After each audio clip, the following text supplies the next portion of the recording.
2 Chronicles 1. Solomon son of David established himself firmly over his kingdom, for the Lord his God was with him and made him exceedingly great.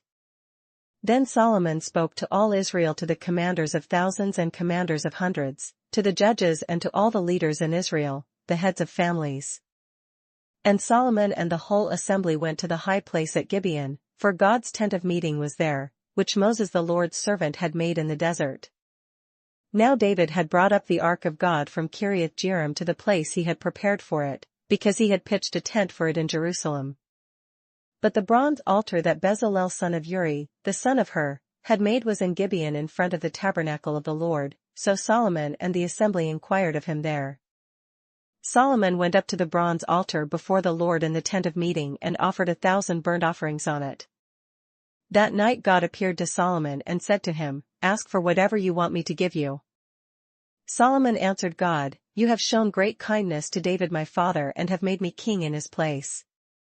Now, Lord God, let your promise to my father David be confirmed, for you have made me king over a people who are as numerous as the dust of the earth.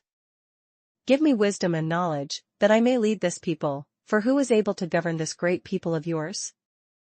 God said to Solomon, "Since this is your heart's desire and you have not asked for wealth, riches or honor, nor for the death of your enemies, and since you have not asked for a long life but for wisdom and knowledge to govern my people over whom I have made you king, therefore wisdom and knowledge will be given you. And I will also give you wealth, riches and honor, such as no king who was before you ever had and none after you will have." Then Solomon went to Jerusalem from the high place at Gibeon, from before the tent of meeting. And he reigned over Israel. Solomon accumulated chariots and horses. He had 1,400 chariots and 12,000 horses, which he kept in the chariot cities and also with him in Jerusalem.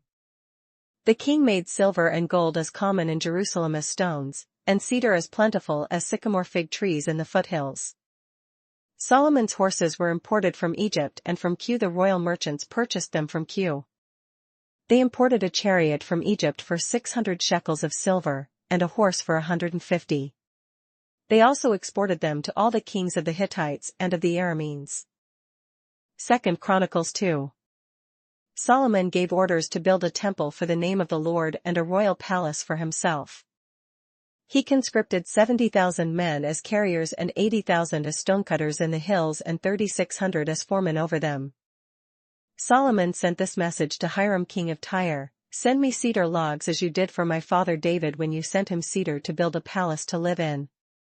Now I am about to build a temple for the name of the Lord my God and to dedicate it to him for burning fragrant incense before him, for setting out the consecrated bread regularly, and for making burnt offerings every morning and evening and on Sabbaths and new moons and at the appointed feasts of the Lord our God.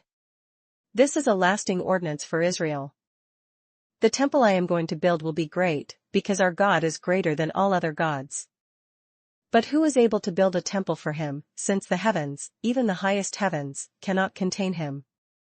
Who then am I to build a temple for him, except as a place to burn sacrifices before him? Send me, therefore, a man skilled to work in gold and silver, bronze and iron, and in purple, crimson and blue yarn, and experienced in the art of engraving, to work in Judah and Jerusalem with my skilled craftsmen, whom my father David provided. Send me also cedar, pine and algum logs from Lebanon, for I know that your men are skilled in cutting timber there. My men shall work with yours to provide me with plenty of timber, because the temple I build must be large and magnificent. I will give your servants, the woodsmen who cut the timber, 20,000 cores of ground wheat, 20,000 cores of barley, 20,000 baths of wine and 20,000 baths of olive oil." Hiram king of Tyre replied by letter to Solomon, "Because the Lord loves his people, he has made you their king." And Hiram added, "Praise be to the Lord, the God of Israel, who made heaven and earth. He has given King David a wise son, endowed with intelligence and discernment, who will build a temple for the Lord and a palace for himself. I am sending you Hiram-Abi, a man of great skill, whose mother was from Dan and whose father was from Tyre. He is trained to work in gold and silver, bronze and iron, stone and wood, and with purple and blue and crimson yarn and fine linen. He is experienced in all kinds of engraving and can execute any design given to him. He will work with your craftsmen and with those of my lord, David your father. Now let my lord send his servants the wheat and barley and the olive oil and wine he promised. And we will cut all the logs from Lebanon that you need and will float them in rafts by sea down to Joppa. You can then take them up to Jerusalem." Solomon took a census of all the aliens who were in Israel, after the census his father David had taken, and they were found to be 153,600. He assigned 70,000 of them to be carriers and 80,000 to be stonecutters in the hills, with 3,600 foremen over them to keep the people working. 2 Chronicles 3. Then Solomon began to build the temple of the Lord in Jerusalem on Mount Moriah, where the Lord had appeared to his father David. It was on the threshing floor of Araunah the Jebusite, the place provided by David. He began building on the 2nd day of the 2nd month in the 4th year of his reign. The foundation Solomon laid for building the temple of God was 60 cubits long and 20 cubits wide, using the cubit of the old standard. The portico at the front of the temple was 20 cubits long across the width of the building and 20 cubits high. He overlaid the inside with pure gold. He paneled the main hall with pine and covered it with fine gold and decorated it with palm tree and chain designs. He adorned the temple with precious stones. And the gold he used was gold of Parvaim. He overlaid the ceiling beams, door frames, walls, and doors of the temple with gold, and he carved cherubim on the walls. He built the most holy place, its length corresponding to the width of the temple 20 cubits long and 20 cubits wide. He overlaid the inside with 600 talents of fine gold. The gold nails weighed 50 shekels. He also overlaid the upper parts with gold. In the most holy place he made a pair of sculptured cherubim and overlaid them with gold. The total wingspan of the cherubim was 20 cubits. One wing of the first cherub was 5 cubits long and touched the temple wall, while its other wing, also 5 cubits long, touched the wing of the other cherub. Similarly, one wing of the second cherub was 5 cubits long and touched the other temple wall, and its other wing, also 5 cubits long, touched the wing of the first cherub. The wings of these cherubim extended 20 cubits. They stood on their feet, facing the main hall. He made the curtain of blue, purple and crimson yarn and fine linen, with cherubim worked into it. In the front of the temple he made 2 pillars, which, together, were 35 cubits long, each with a capital on top measuring 5 cubits. He made interwoven chains and put them on top of the pillars. He also made 100 pomegranates and attached them to the chains. He erected the pillars in the front of the temple, one to the south and one to the north. The one to the south he named Jachin and the one to the north Boaz. 2 Chronicles 4. He made a bronze altar 20 cubits long, 20 cubits wide and 10 cubits high. He made the sea of cast metal, circular in shape, measuring 10 cubits from rim to rim and 5 cubits high. It took a line of 30 cubits to measure round it. Below the rim, figures of bulls encircled it 10 to a cubit. The bulls were cast in 2 rows in one piece with the sea. The sea stood on 12 bulls, 3 facing north, 3 facing west, 3 facing south and 3 facing east. The sea rested on top of them, and their hindquarters were towards the center. It was a handbreadth in thickness, and its rim was like the rim of a cup, like a lily blossom. It held 3,000 baths. He then made 10 basins for washing and placed 5 on the south side and 5 on the north. In them the things to be used for the burnt offerings were rinsed, but the sea was to be used by the priests for washing. He made 10 gold lampstands according to the specifications for them and placed them in the temple, 5 on the south side and 5 on the north. He made 10 tables and placed them in the temple, 5 on the south side and 5 on the north. He also made 100 gold sprinkling bowls. He made the courtyard of the priests, and the large court and the doors for the court, and overlaid the doors with bronze. He placed the sea on the south side, at the southeast corner. He also made the pots and shovels and sprinkling bowls. So Hiram finished the work he had undertaken for King Solomon in the temple of God. The 2 pillars, the 2 bowl-shaped capitals on top of the pillars, the 2 sets of network decorating the 2 bowl-shaped capitals on top of the pillars. The 400 pomegranates for the 2 sets of network, 2 rows of pomegranates for each network, decorating the bowl-shaped capitals on top of the pillars. The stands with their basins. The sea and the 12 bowls under it. The pots, shovels, meat forks and all related articles. All the objects that Hiram made for King Solomon for the temple of the Lord were of polished bronze. The king had them cast in clay molds in the plain of the Jordan between Succoth and Zarethan. All these things that Solomon made amounted to so much that the weight of the bronze was not determined. Solomon also made all the furnishings that were in God's temple, the golden altar, the tables on which was the bread of the presence, the lampstands of pure gold with their lamps, to burn in front of the inner sanctuary as prescribed. The gold floral work and lamps and tongs, they were solid gold. The pure gold wick trimmers, sprinkling bowls, dishes, and censers, and the gold doors of the temple, the inner doors to the most holy place and the doors of the main hall. 2 Chronicles 5. When all the work Solomon had done for the temple of the Lord was finished, he brought in the things his father David had dedicated, the silver and gold and all the furnishings, and he placed them in the treasuries of God's temple. Then Solomon summoned to Jerusalem the elders of Israel, all the heads of the tribes and the chiefs of the Israelite families, to bring up the ark of the Lord's covenant from Zion, the city of David. And all the men of Israel came together to the king at the time of the festival in the 7th month. When all the elders of Israel had arrived, the Levites took up the ark. And they brought up the ark and the tent of meeting and all the sacred furnishings in it. The priests, who were Levites, carried them up. And King Solomon and the entire assembly of Israel that had gathered about him were before the ark, sacrificing so many sheep and cattle that they could not be recorded or counted. The priests then brought the ark of the Lord's covenant to its place in the inner sanctuary of the temple, the most holy place, and put it beneath the wings of the cherubim. The cherubim spread their wings over the place of the ark and covered the ark and its carrying poles. These poles were so long that their ends, extending from the ark, could be seen from in front of the inner sanctuary, but not from outside the holy place, and they are still there today. There was nothing in the ark except the 2 tablets that Moses had placed in it at Horeb, where the Lord made a covenant with the Israelites after they came out of Egypt. The priests then withdrew from the holy place. All the priests who were there had consecrated themselves, regardless of their divisions.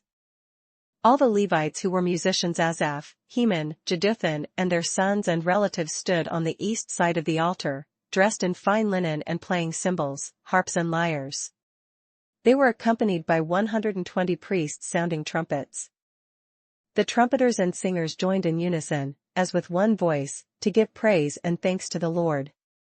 Accompanied by trumpets, cymbals and other instruments, they raised their voices in praise to the Lord and sang, "He is good, his love endures forever." Then the temple of the Lord was filled with a cloud. And the priests could not perform their service because of the cloud, for the glory of the Lord filled the temple of God. 2 Chronicles 6. Then Solomon said, "The Lord has said that he would dwell in a dark cloud. I have built a magnificent temple for you, a place for you to dwell forever." While the whole assembly of Israel was standing there, the king turned round and blessed them. Then he said, "Praise be to the Lord, the God of Israel, who with his hands has fulfilled what he promised with his mouth to my father David. For he said, 'Since the day I brought my people out of Egypt, I have not chosen a city in any tribe of Israel to have a temple built for my name to be there, nor have I chosen anyone to be the leader over my people Israel. But now I have chosen Jerusalem for my name to be there, and I have chosen David to rule my people Israel.' My father David had it in his heart to build a temple for the name of the Lord, the God of Israel. But the Lord said to my father David, 'Because it was in your heart to build a temple for my name, you did well to have this in your heart. Nevertheless, you are not the one to build the temple, but your son, who is your own flesh and blood, he is the one who will build the temple for my name.' The Lord has kept the promise he made. I have succeeded David my father, and now I sit on the throne of Israel, just as the Lord promised, and I have built the temple for the name of the Lord, the God of Israel. There I have placed the ark, in which is the covenant of the Lord that he made with the people of Israel." Then Solomon stood before the altar of the Lord in front of the whole assembly of Israel and spread out his hands. Now he had made a bronze platform, 5 cubits long, 5 cubits wide and 3 cubits high, and had placed it in the center of the outer court. He stood on the platform and then knelt down before the whole assembly of Israel and spread out his hands towards heaven. He said, O Lord, God of Israel, there is no God like you in heaven or on earth, you who keep your covenant of love with your servants who continue wholeheartedly in your way. You have kept your promise to your servant David my father, with your mouth you have promised and with your hand you have fulfilled it as it is today. Now Lord, God of Israel, keep for your servant David my father the promises you made to him when you said, You shall never fail to have a man to sit before me on the throne of Israel, if only your sons are careful in all they do to walk before me according to my law, as you have done. And now, O Lord, God of Israel, let your word that you promised your servant David come true. But will God really dwell on earth with men? The heavens, even the highest heavens, cannot contain you. How much less this temple that I have built? Yet give attention to your servant's prayer and his plea for mercy, O Lord my God. Hear the cry and the prayer that your servant is praying in your presence. May your eyes be open towards this temple day and night, this place of which you said you would put your name there. May you hear the prayer your servant prays towards this place. Hear the supplications of your servant and of your people Israel when they pray towards this place. Hear from heaven, your dwelling place, and when you hear, forgive. When a man wrongs his neighbor and is required to take an oath and he comes and swears the oath before your altar in this temple, then hear from heaven and act. Judge between your servants, repaying the guilty by bringing down on his own head what he has done. Declare the innocent not guilty and so establish his innocence. When your people Israel have been defeated by an enemy because they have sinned against you and when they turn back and confess your name, praying and making supplication before you in this temple, then hear from heaven and forgive the sin of your people Israel and bring them back to the land you gave to them and their fathers. When the heavens are shut up and there is no rain because your people have sinned against you, and when they pray towards this place and confess your name and turn from their sin because you have afflicted them, then hear from heaven and forgive the sin of your servants, your people Israel. Teach them the right way to live, and send rain on the land that you gave your people for an inheritance. When famine or plague comes to the land, or blight or mildew, locusts or grasshoppers, or when enemies besiege them in any of their cities, whatever disaster or disease may come. And when a prayer or plea is made by any of your people Israel, each one aware of his afflictions and pains, and spreading out his hands towards this temple, then hear from heaven, your dwelling place. Forgive, and deal with each man according to all he does, since you know his heart, for you alone know the hearts of men, so that they will fear you and walk in your ways all the time they live in the land that you gave our fathers. As for the foreigner who does not belong to your people Israel but has come from a distant land because of your great name and your mighty hand and your outstretched arm when he comes and prays towards this temple, then hear from heaven, your dwelling place, and do whatever the foreigner asks of you, so that all the peoples of the earth may know your name and fear you, as do your own people Israel, and may know that this house that I have built bears your name. When your people go to war against their enemies, wherever you send them, and when they pray to you towards this city you have chosen and the temple I have built for your name, then hear from heaven their prayer and their plea, and uphold their cause. When they sin against you, for there is no one who does not sin, and you become angry with them and give them over to the enemy, who takes them captive to a land far away or near. And if they have a change of heart in the land where they are held captive, and repent and plead with you in the land of their captivity and say, We have sinned, we have done wrong and acted wickedly. And if they turn back to you with all their heart and soul in the land of their captivity where they were taken, and pray towards the land that you gave their fathers, towards the city you have chosen and towards the temple that I have built for your name, then from heaven, your dwelling place, hear their prayer and their pleas, and uphold their cause. And forgive your people, who have sinned against you. Now, my God, may your eyes be open and your ears attentive to the prayers offered in this place. Now arise, O Lord God, and come to your resting place, you and the ark of your might. May your priests, O Lord God, be clothed with salvation, may your saints rejoice in your goodness. O Lord God, do not reject your anointed one. Remember the great love promised to David your servant. 2 Chronicles 7. When Solomon finished praying, fire came down from heaven and consumed the burnt offering and the sacrifices, and the glory of the Lord filled the temple. The priests could not enter the temple of the Lord because the glory of the Lord filled it. When all the Israelites saw the fire coming down and the glory of the Lord above the temple, they knelt on the pavement with their faces to the ground, and they worshipped and gave thanks to the Lord, saying, "He is good, his love endures forever." Then the king and all the people offered sacrifices before the Lord. And King Solomon offered a sacrifice of 22,000 head of cattle and 120,000 sheep and goats. So the king and all the people dedicated the temple of God. The priests took their positions, as did the Levites with the Lord's musical instruments, which King David had made for praising the Lord and which were used when he gave thanks, saying, "His love endures forever." Opposite the Levites, the priests blew their trumpets, and all the Israelites were standing. Solomon consecrated the middle part of the courtyard in front of the temple of the Lord, and there he offered burnt offerings and the fat of the fellowship offerings, because the bronze altar he had made could not hold the burnt offerings, the grain offerings and the fat portions.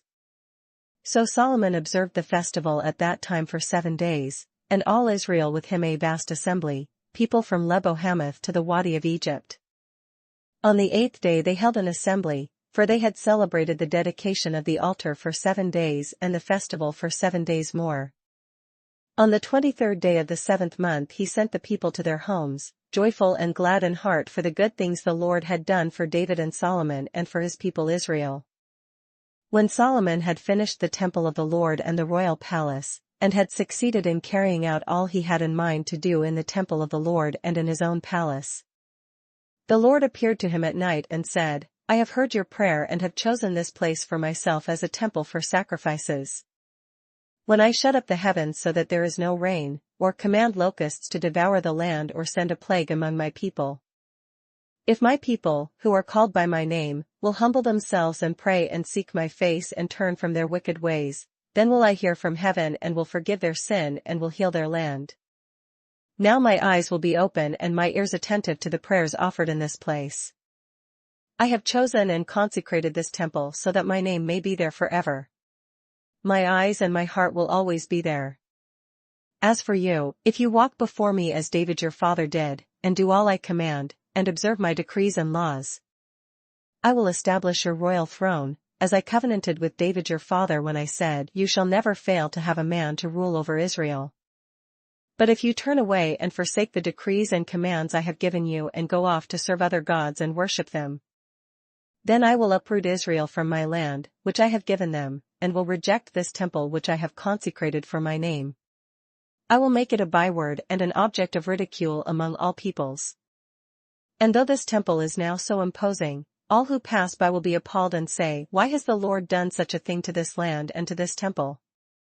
People will answer, 'Because they have forsaken the Lord, the God of their fathers, who brought them out of Egypt, and have embraced other gods, worshipping and serving them. That is why he brought all this disaster on them.'"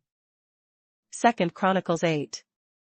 At the end of 20 years, during which Solomon built the temple of the Lord and his own palace, Solomon rebuilt the villages that Hiram had given him, and settled Israelites in them.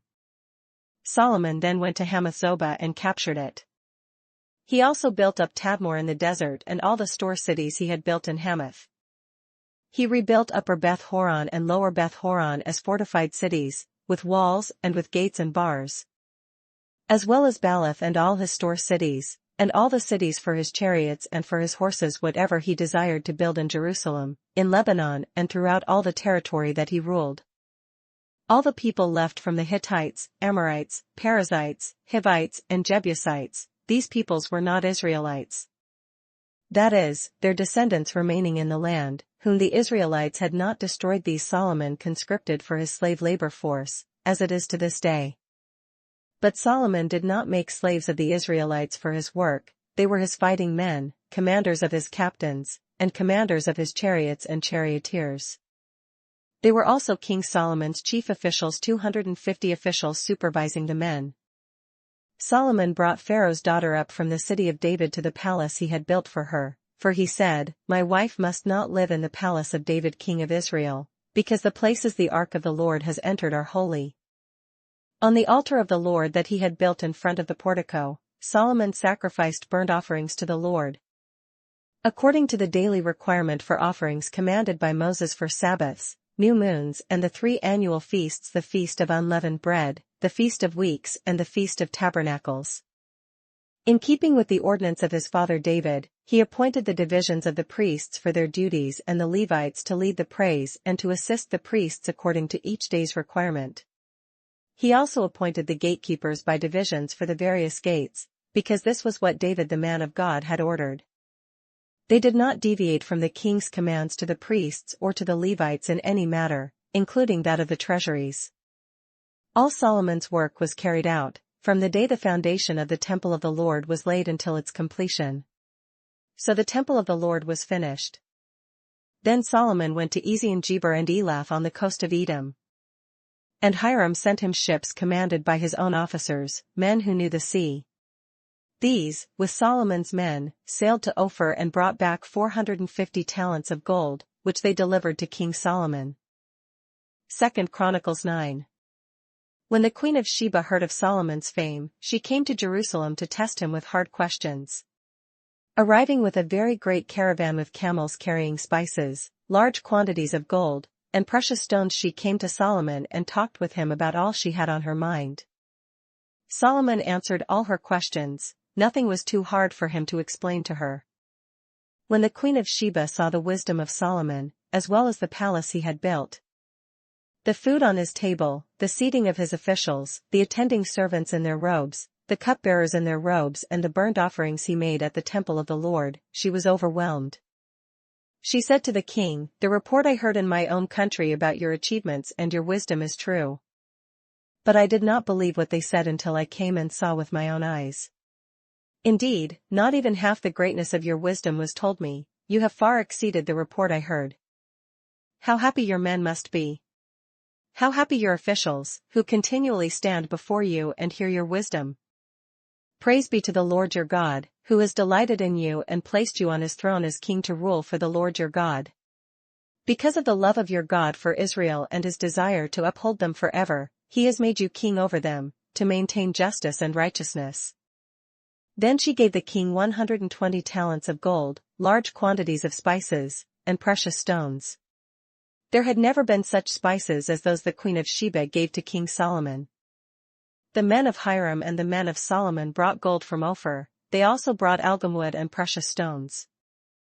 The king used the algum to make steps for the temple of the Lord and for the royal palace, and to make harps and lyres for the musicians. Nothing like them had ever been seen in Judah. King Solomon gave the Queen of Sheba all she desired and asked for. He gave her more than she had brought to him. Then she left and returned with her retinue to her own country.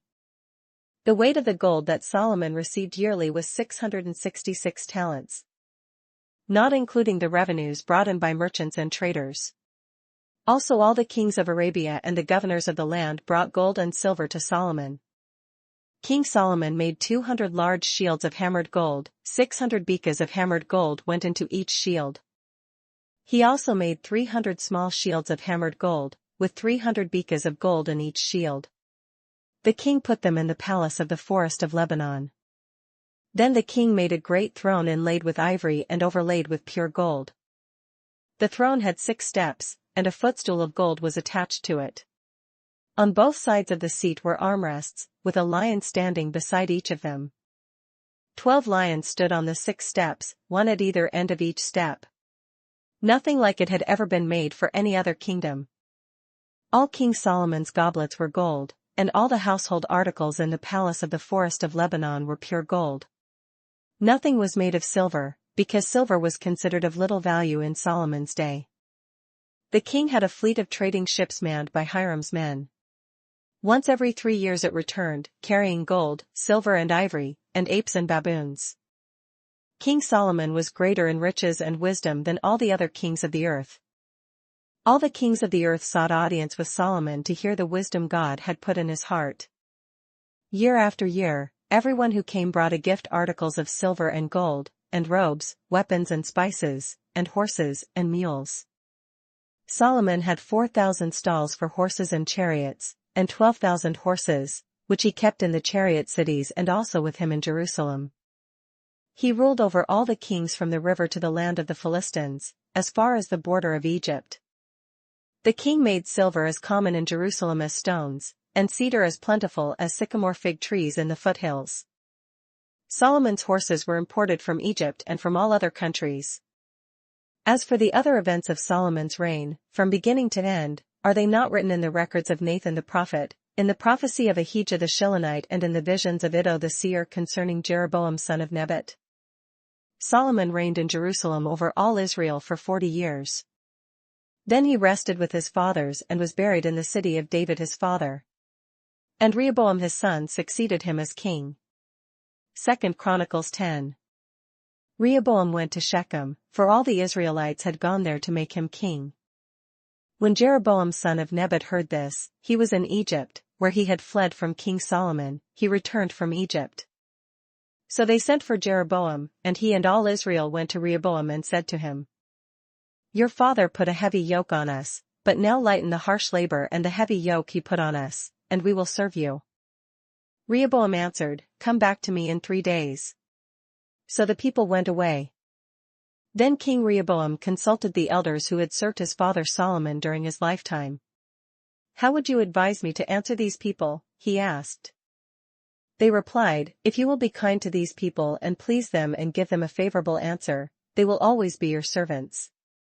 But Rehoboam rejected the advice the elders gave him and consulted the young men who had grown up with him and were serving him. He asked them, "What is your advice? How should we answer these people who say to me, 'Lighten the yoke your father put on us'?" The young men who had grown up with him replied, "Tell the people who have said to you, 'Your father put a heavy yoke on us, but make our yoke lighter.' Tell them, 'My little finger is thicker than my father's waist. My father laid on you a heavy yoke, I will make it even heavier. My father scourged you with whips, I will scourge you with scorpions." 3 days later Jeroboam and all the people returned to Rehoboam, as the king had said, "Come back to me in 3 days." The king answered them harshly, rejecting the advice of the elders. He followed the advice of the young men and said, "My father made your yoke heavy, I will make it even heavier. My father scourged you with whips, I will scourge you with scorpions." So the king did not listen to the people, for this turn of events was from God, to fulfill the word that the Lord had spoken to Jeroboam son of Nebat through Ahijah the Shilonite. When all Israel saw that the king refused to listen to them, they answered the king, "What share do we have in David, what part in Jesse's son? To your tents, O Israel! Look after your own house, O David!" So all the Israelites went home. But as for the Israelites who were living in the towns of Judah, Rehoboam still ruled over them. King Rehoboam sent out Adoniram, who was in charge of forced labor, but the Israelites stoned him to death. King Rehoboam, however, managed to get into his chariot and escape to Jerusalem. So Israel has been in rebellion against the house of David to this day. 2 Chronicles 11. When Rehoboam arrived in Jerusalem, he mustered the house of Judah and Benjamin 180,000 fighting men to make war against Israel and to regain the kingdom for Rehoboam. But this word of the Lord came to Shemaiah the man of God. "Say to Rehoboam son of Solomon king of Judah and to all the Israelites in Judah and Benjamin, this is what the Lord says, do not go up to fight against your brothers. Go home, every one of you, for this is my doing." So they obeyed the words of the Lord and turned back from marching against Jeroboam. Rehoboam lived in Jerusalem and built up towns for defense in Judah: Bethlehem, Etam, Tekoa, Beth-zur, Soko, Adullam, Gath, Mareshah, Ziph, Adoraim, Lachish, Azekah, Zorah, Aijalon and Hebron. These were fortified cities in Judah and Benjamin. He strengthened their defenses and put commanders in them, with supplies of food, olive oil and wine. He put shields and spears in all the cities, and made them very strong. So Judah and Benjamin were his. The priests and Levites from all their districts throughout Israel sided with him. The Levites even abandoned their pasture lands and property, and came to Judah and Jerusalem because Jeroboam and his sons had rejected them as priests of the Lord. And he appointed his own priests for the high places and for the goat and calf idols he had made. Those from every tribe of Israel who set their hearts on seeking the Lord, the God of Israel, followed the Levites to Jerusalem to offer sacrifices to the Lord, the God of their fathers. They strengthened the kingdom of Judah and supported Rehoboam son of Solomon for 3 years, walking in the ways of David and Solomon during this time. Rehoboam married Mahalath, who was the daughter of David's son Jerimoth and of Abihail, the daughter of Jesse's son Eliab. She bore him sons, Jush, Shemariah, and Zaim. Then he married Maacah daughter of Absalom, who bore him Abijah, Attai, Ziza, and Shelemith. Rehoboam loved Maacah daughter of Absalom more than any of his other wives and concubines. In all he had 18 wives and 60 concubines, 28 sons, and 60 daughters. Rehoboam appointed Abijah son of Maacah to be the chief prince among his brothers, in order to make him king. He acted wisely, dispersing some of his sons throughout the districts of Judah and Benjamin, and to all the fortified cities. He gave them abundant provisions and took many wives for them. 2 Chronicles 12. After Rehoboam's position as king was established and he had become strong, he and all Israel with him abandoned the law of the Lord. Because they had been unfaithful to the Lord, Shishak king of Egypt attacked Jerusalem in the 5th year of King Rehoboam. With 1,200 chariots and 60,000 horsemen and the innumerable troops of Libyans, Sukkites, and Cushites that came with him from Egypt. He captured the fortified cities of Judah and came as far as Jerusalem. Then the prophet Shemaiah came to Rehoboam and to the leaders of Judah who had assembled in Jerusalem for fear of Shishak, and he said to them, "This is what the Lord says, you have abandoned me, therefore I now abandon you to Shishak."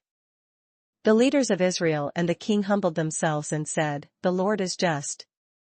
When the Lord saw that they humbled themselves, this word of the Lord came to Shemaiah, "Since they have humbled themselves, I will not destroy them but will soon give them deliverance.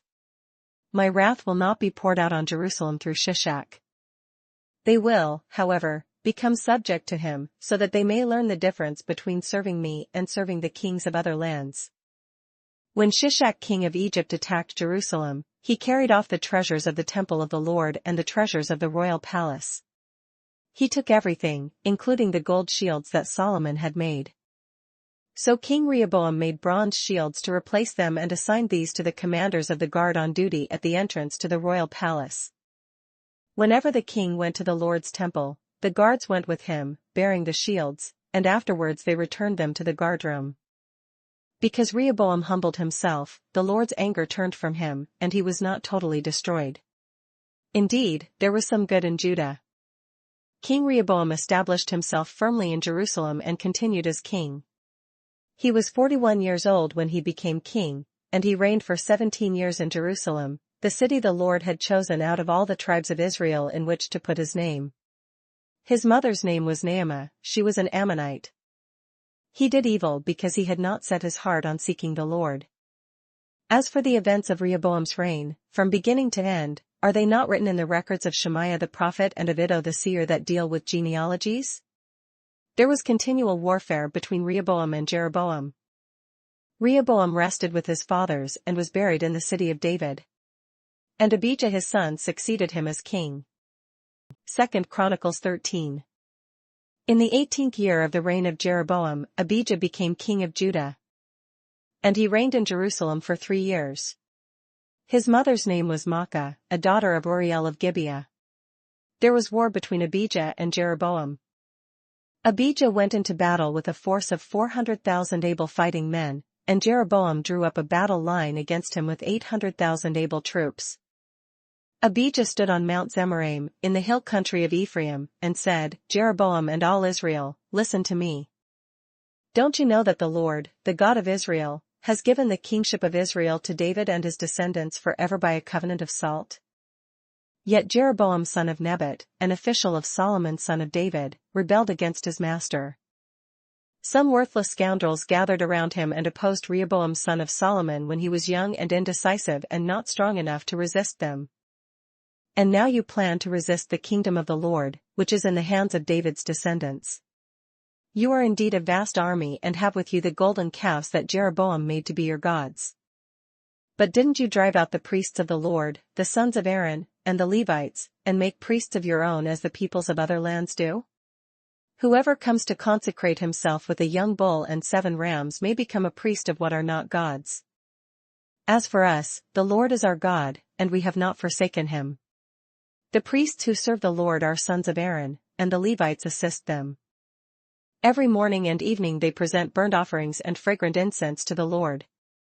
They set out the bread on the ceremonially clean table and light the lamps on the gold lampstand every evening.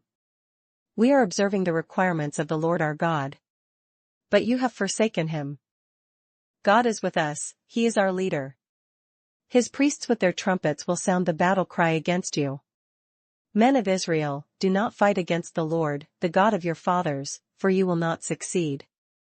Now Jeroboam had sent troops round to the rear, so that while he was in front of Judah the ambush was behind them. Judah turned and saw that they were being attacked at both front and rear. Then they cried out to the Lord. The priests blew their trumpets. And the men of Judah raised the battle cry. At the sound of their battle cry, God routed Jeroboam and all Israel before Abijah and Judah. The Israelites fled before Judah, and God delivered them into their hands.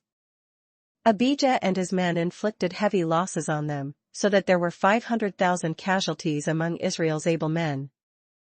The men of Israel were subdued on that occasion, and the men of Judah were victorious because they relied on the Lord, the God of their fathers.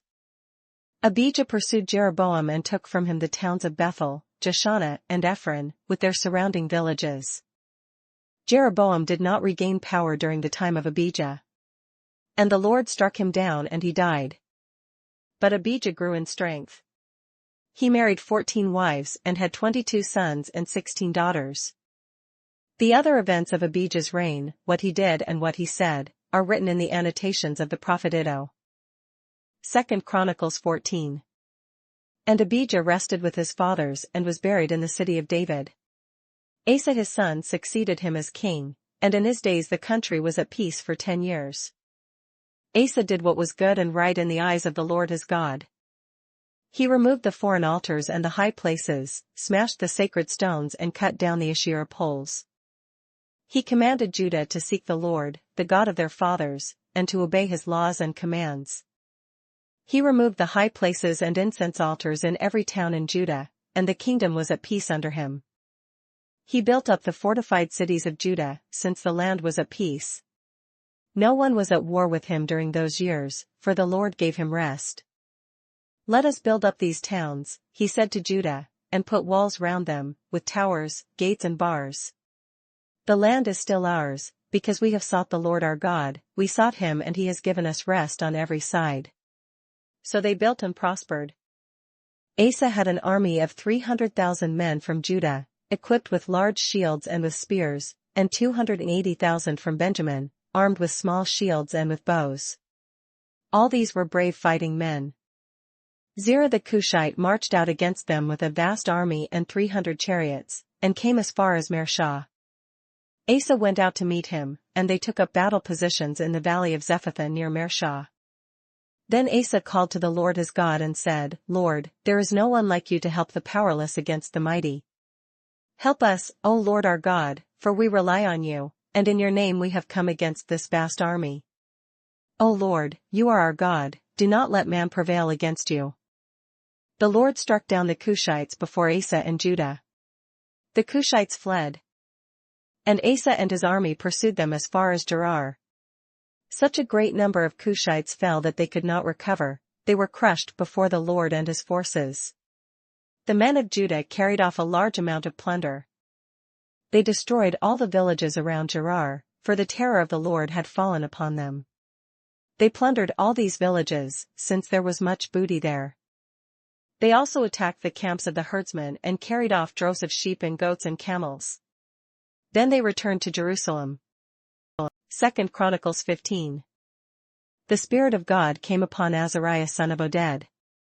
He went out to meet Asa and said to him, Listen to me, Asa and all Judah and Benjamin. The Lord is with you when you are with him. If you seek him, he will be found by you, but if you forsake him, he will forsake you. For a long time Israel was without the true God, without a priest to teach and without the law.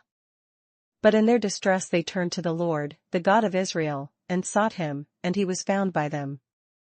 In those days it was not safe to travel about, for all the inhabitants of the lands were in great turmoil. One nation was being crushed by another and one city by another, because God was troubling them with every kind of distress. But as for you, be strong and do not give up, for your work will be rewarded.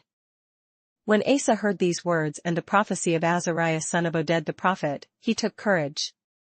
He removed the detestable idols from the whole land of Judah and Benjamin and from the towns he had captured in the hills of Ephraim. He repaired the altar of the Lord that was in front of the portico of the Lord's temple. Then he assembled all Judah and Benjamin and the people from Ephraim, Manasseh, and Simeon who had settled among them, for large numbers had come over to him from Israel when they saw that the Lord his God was with him. They assembled at Jerusalem in the 3rd month of the 15th year of Asa's reign. At that time they sacrificed to the Lord 700 head of cattle and 7,000 sheep and goats from the plunder they had brought back. They entered into a covenant to seek the Lord, the God of their fathers, with all their heart and soul. All who would not seek the Lord, the God of Israel, were to be put to death, whether small or great, man or woman. They took an oath to the Lord with loud acclamation, with shouting and with trumpets and horns. All Judah rejoiced about the oath because they had sworn it wholeheartedly. They sought God eagerly, and he was found by them. So the Lord gave them rest on every side. King Asa also deposed his grandmother Maacah from her position as queen mother, because she had made a repulsive Asherah pole. Asa cut the pole down, broke it up and burned it in the Kidron valley. Although he did not remove the high places from Israel, Asa's heart was fully committed to the Lord all his life. He brought into the temple of God the silver and gold and the articles that he and his father had dedicated. There was no more war until the 35th year of Asa's reign. 2 Chronicles 16. In the 36th year of Asa's reign Baasha king of Israel went up against Judah and fortified Ramah to prevent anyone from leaving or entering the territory of Asa king of Judah. Asa then took the silver and gold out of the treasuries of the Lord's temple and of his own palace and sent it to Ben-Hadad king of Aram, who was ruling in Damascus. "Let there be a treaty between me and you," he said, "as there was between my father and your father. See, I am sending you silver and gold. Now break your treaty with Baasha king of Israel so that he will withdraw from me." Ben-Hadad agreed with King Asa and sent the commanders of his forces against the towns of Israel. They conquered Ijon, Dan, Abel-Maim and all the store cities of Naphtali. When Baasha heard this, he stopped building Ramah and abandoned his work. Then King Asa brought all the men of Judah, and they carried away from Ramah the stones and timber Baasha had been using. With them he built up Geba and Mizpah.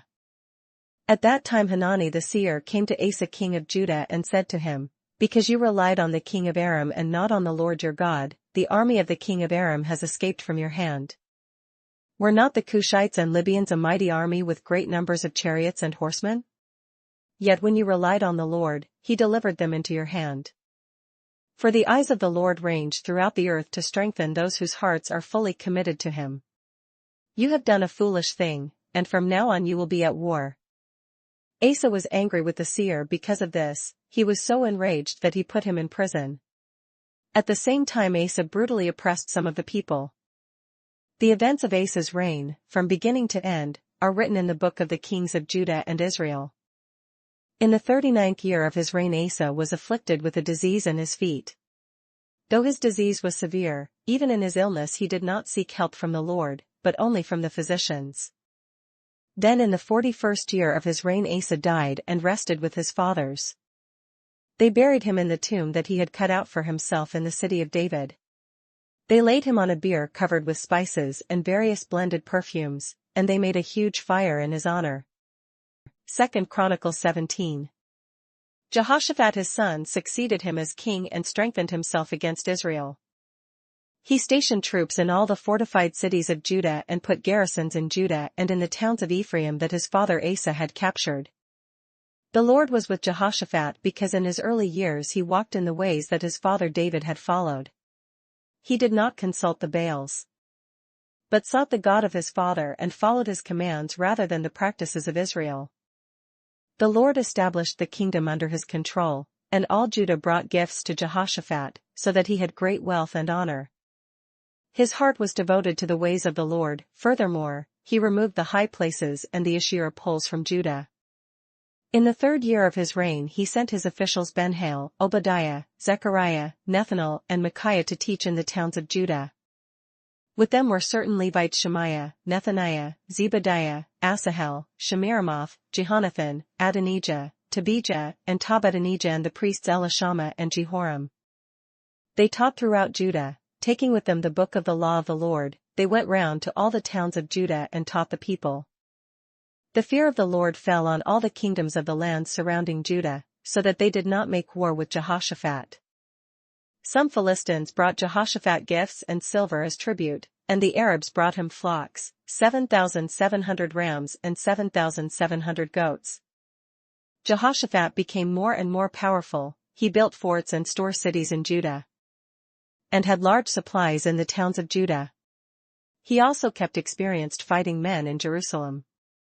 Their enrollment by families was as follows: from Judah, commanders of units of 1,000, Adnah the commander, with 300,000 fighting men.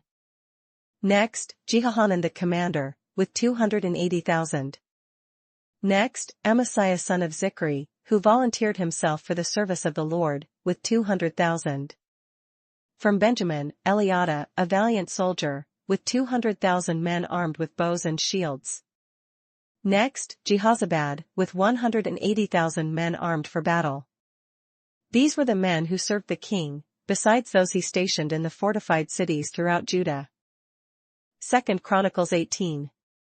Now Jehoshaphat had great wealth and honor, and he allied himself with Ahab by marriage.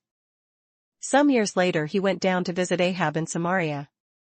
Ahab slaughtered many sheep and cattle for him and the people with him and urged him to attack Ramoth-Gilead. Ahab king of Israel asked Jehoshaphat king of Judah, "Will you go with me against Ramoth-Gilead?" Jehoshaphat replied, "I am as you are, and my people as your people, we will join you in the war." But Jehoshaphat also said to the king of Israel, "First seek the counsel of the Lord." So the king of Israel brought together the prophets 400 men and asked them, "Shall we go to war against Ramoth-Gilead, or shall I refrain?" "Go," they answered, "for God will give it into the king's hand." But Jehoshaphat asked, "Is there not a prophet of the Lord here whom we can inquire of?" The king of Israel answered Jehoshaphat, "There is still one man through whom we can inquire of the Lord, but I hate him because he never prophesies anything good about me, but always bad. He is Micaiah son of Imlah."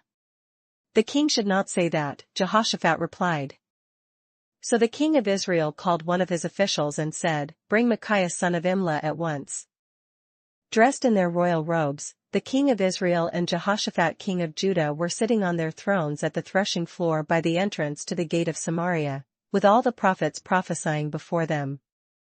Now Zedekiah son of Kenana had made iron horns, and he declared, "This is what the Lord says, with these you will gore the Arameans until they are destroyed." All the other prophets were prophesying the same thing. "Attack Ramoth-Gilead and be victorious," they said, "for the Lord will give it into the king's hand." The messenger who had gone to summon Micaiah said to him, "Look, as one man the other prophets are predicting success for the king. Let your word agree with theirs, and speak favorably." But Micaiah said, "As surely as the Lord lives, I can tell him only what my God says." When he arrived, the king asked him, "Micaiah, shall we go to war against Ramoth-Gilead, or shall I refrain?" "Attack and be victorious," he answered, "for they will be given into your hand." The king said to him, "How many times must I make you swear to tell me nothing but the truth in the name of the Lord?" Then Micaiah answered, "I saw all Israel scattered on the hills like sheep without a shepherd, and the Lord said, 'These people have no master. Let each one go home in peace.'" The king of Israel said to Jehoshaphat, "Didn't I tell you that he never prophesies anything good about me, but only bad?" Micaiah continued, "Therefore hear the word of the Lord. I saw the Lord sitting on his throne with all the host of heaven standing on his right and on his left. And the Lord said, 'Who will entice Ahab king of Israel into attacking Ramoth-Gilead and going to his death there?' One suggested this, and another that. Finally, a spirit came forward, stood before the Lord and said, 'I will entice him.'" "By what means?" the Lord asked. "I will go and be a lying spirit in the mouths of all his prophets," he said. You will succeed in enticing him, said the Lord. Go and do it. So now the Lord has put a lying spirit in the mouths of these prophets of yours. The Lord has decreed disaster for you. Then Zedekiah son of Kenana went up and slapped Micaiah in the face. Which way did the Spirit from the Lord go when he went from me to speak to you? He asked. Micaiah replied, You will find out on the day you go to hide in an inner room. The king of Israel then ordered, Take Micaiah and send him back to Amon the ruler of the city and to Joash the king's son. And say, This is what the king says, Put this fellow in prison and give him nothing but bread and water until I return safely. Micaiah declared, If you ever return safely, the Lord has not spoken through me. Then he added, Mark my words, all you people. So the king of Israel and Jehoshaphat king of Judah went up to Ramoth-Gilead. The king of Israel said to Jehoshaphat, I will enter the battle in disguise, but you wear your royal robes. So the king of Israel disguised himself and went into battle. Now the king of Aram had ordered his chariot commanders, Do not fight with anyone, small or great, except the king of Israel. When the chariot commanders saw Jehoshaphat, they thought, This is the king of Israel. So they turned to attack him, but Jehoshaphat cried out, and the Lord helped him. God drew them away from him. For when the chariot commanders saw that he was not the king of Israel, they stopped pursuing him. But someone drew his bow at random and hit the king of Israel between the sections of his armor. The king told the chariot driver, Wheel around and get me out of the fighting. I've been wounded. All day long the battle raged, and the king of Israel propped himself up in his chariot facing the Arameans until evening. Then at sunset he died. 2 Chronicles 19. When Jehoshaphat king of Judah returned safely to his palace in Jerusalem, Jehu the seer, the son of Hanani, went out to meet him and said to the king, Should you help the wicked and love those who hate the Lord? Because of this, the wrath of the Lord is upon you. There is, however, some good in you, for you have rid the land of the Asherah poles and have set your heart on seeking God. Jehoshaphat lived in Jerusalem, and he went out again among the people from Beersheba to the hill country of Ephraim and turned them back to the Lord, the God of their fathers. He appointed judges in the land, in each of the fortified cities of Judah. He told them, Consider carefully what you do, because you are not judging for man but for the Lord, who is with you whenever you give a verdict. Now let the fear of the Lord be upon you. Judge carefully, for with the Lord our God there is no injustice or partiality or bribery. In Jerusalem also, Jehoshaphat appointed some of the Levites, priests and heads of Israelite families to administer the law of the Lord and to settle disputes. And they lived in Jerusalem. He gave them these orders, You must serve faithfully and wholeheartedly in the fear of the Lord. In every case that comes before you from your fellow countrymen who live in the cities, whether bloodshed or other concerns of the law, commands, decrees or ordinances, you are to warn them not to sin against the Lord, otherwise his wrath will come on you and your brothers. Do this, and you will not sin. Amariah the chief priest will be over you in any matter concerning the Lord, and Zebadiah son of Ishmael, the leader of the tribe of Judah, will be over you in any matter concerning the king, and the Levites will serve as officials before you. Act with courage, and may the Lord be with those who do well. 2 Chronicles 20. After this, the Moabites and Ammonites with some of the Meunites came to make war on Jehoshaphat. Some men came and told Jehoshaphat, A vast army is coming against you from Edom, from the other side of the sea. It is already in Hazes and Tamar, that is, En-Gedi. Alarmed, Jehoshaphat resolved to inquire of the Lord, and he proclaimed a fast for all Judah. The people of Judah came together to seek help from the Lord, indeed, they came from every town in Judah to seek him. Then Jehoshaphat stood up in the assembly of Judah and Jerusalem at the temple of the Lord in the front of the new courtyard, and said, O Lord, God of our fathers, are you not the God who is in heaven? You rule over all the kingdoms of the nations. Power and might are in your hand, and no one can withstand you. O our God, did you not drive out the inhabitants of this land before your people Israel and give it forever to the descendants of Abraham your friend? They have lived in it and have built in it a sanctuary for your name, saying, If calamity comes upon us, whether the sword of judgment, or plague or famine, we will stand in your presence before this temple that bears your name and will cry out to you in our distress, and you will hear us and save us. But now here are men from Ammon, Moab and Mount Seir, whose territory you would not allow Israel to invade when they came from Egypt, so they turned away from them and did not destroy them. See how they are repaying us by coming to drive us out of the possession you gave us as an inheritance. O our God, will you not judge them? For we have no power to face this vast army that is attacking us. We do not know what to do, but our eyes are upon you. All the men of Judah, with their wives and children and little ones, stood there before the Lord.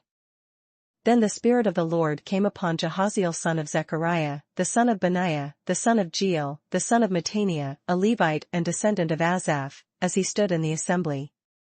He said, Listen, King Jehoshaphat and all who live in Judah and Jerusalem.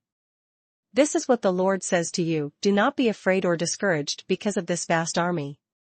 For the battle is not yours, but God's. Tomorrow march down against them. They will be climbing up by the pass of Ziz, and you will find them at the end of the gorge in the desert of Jeruel. You will not have to fight this battle.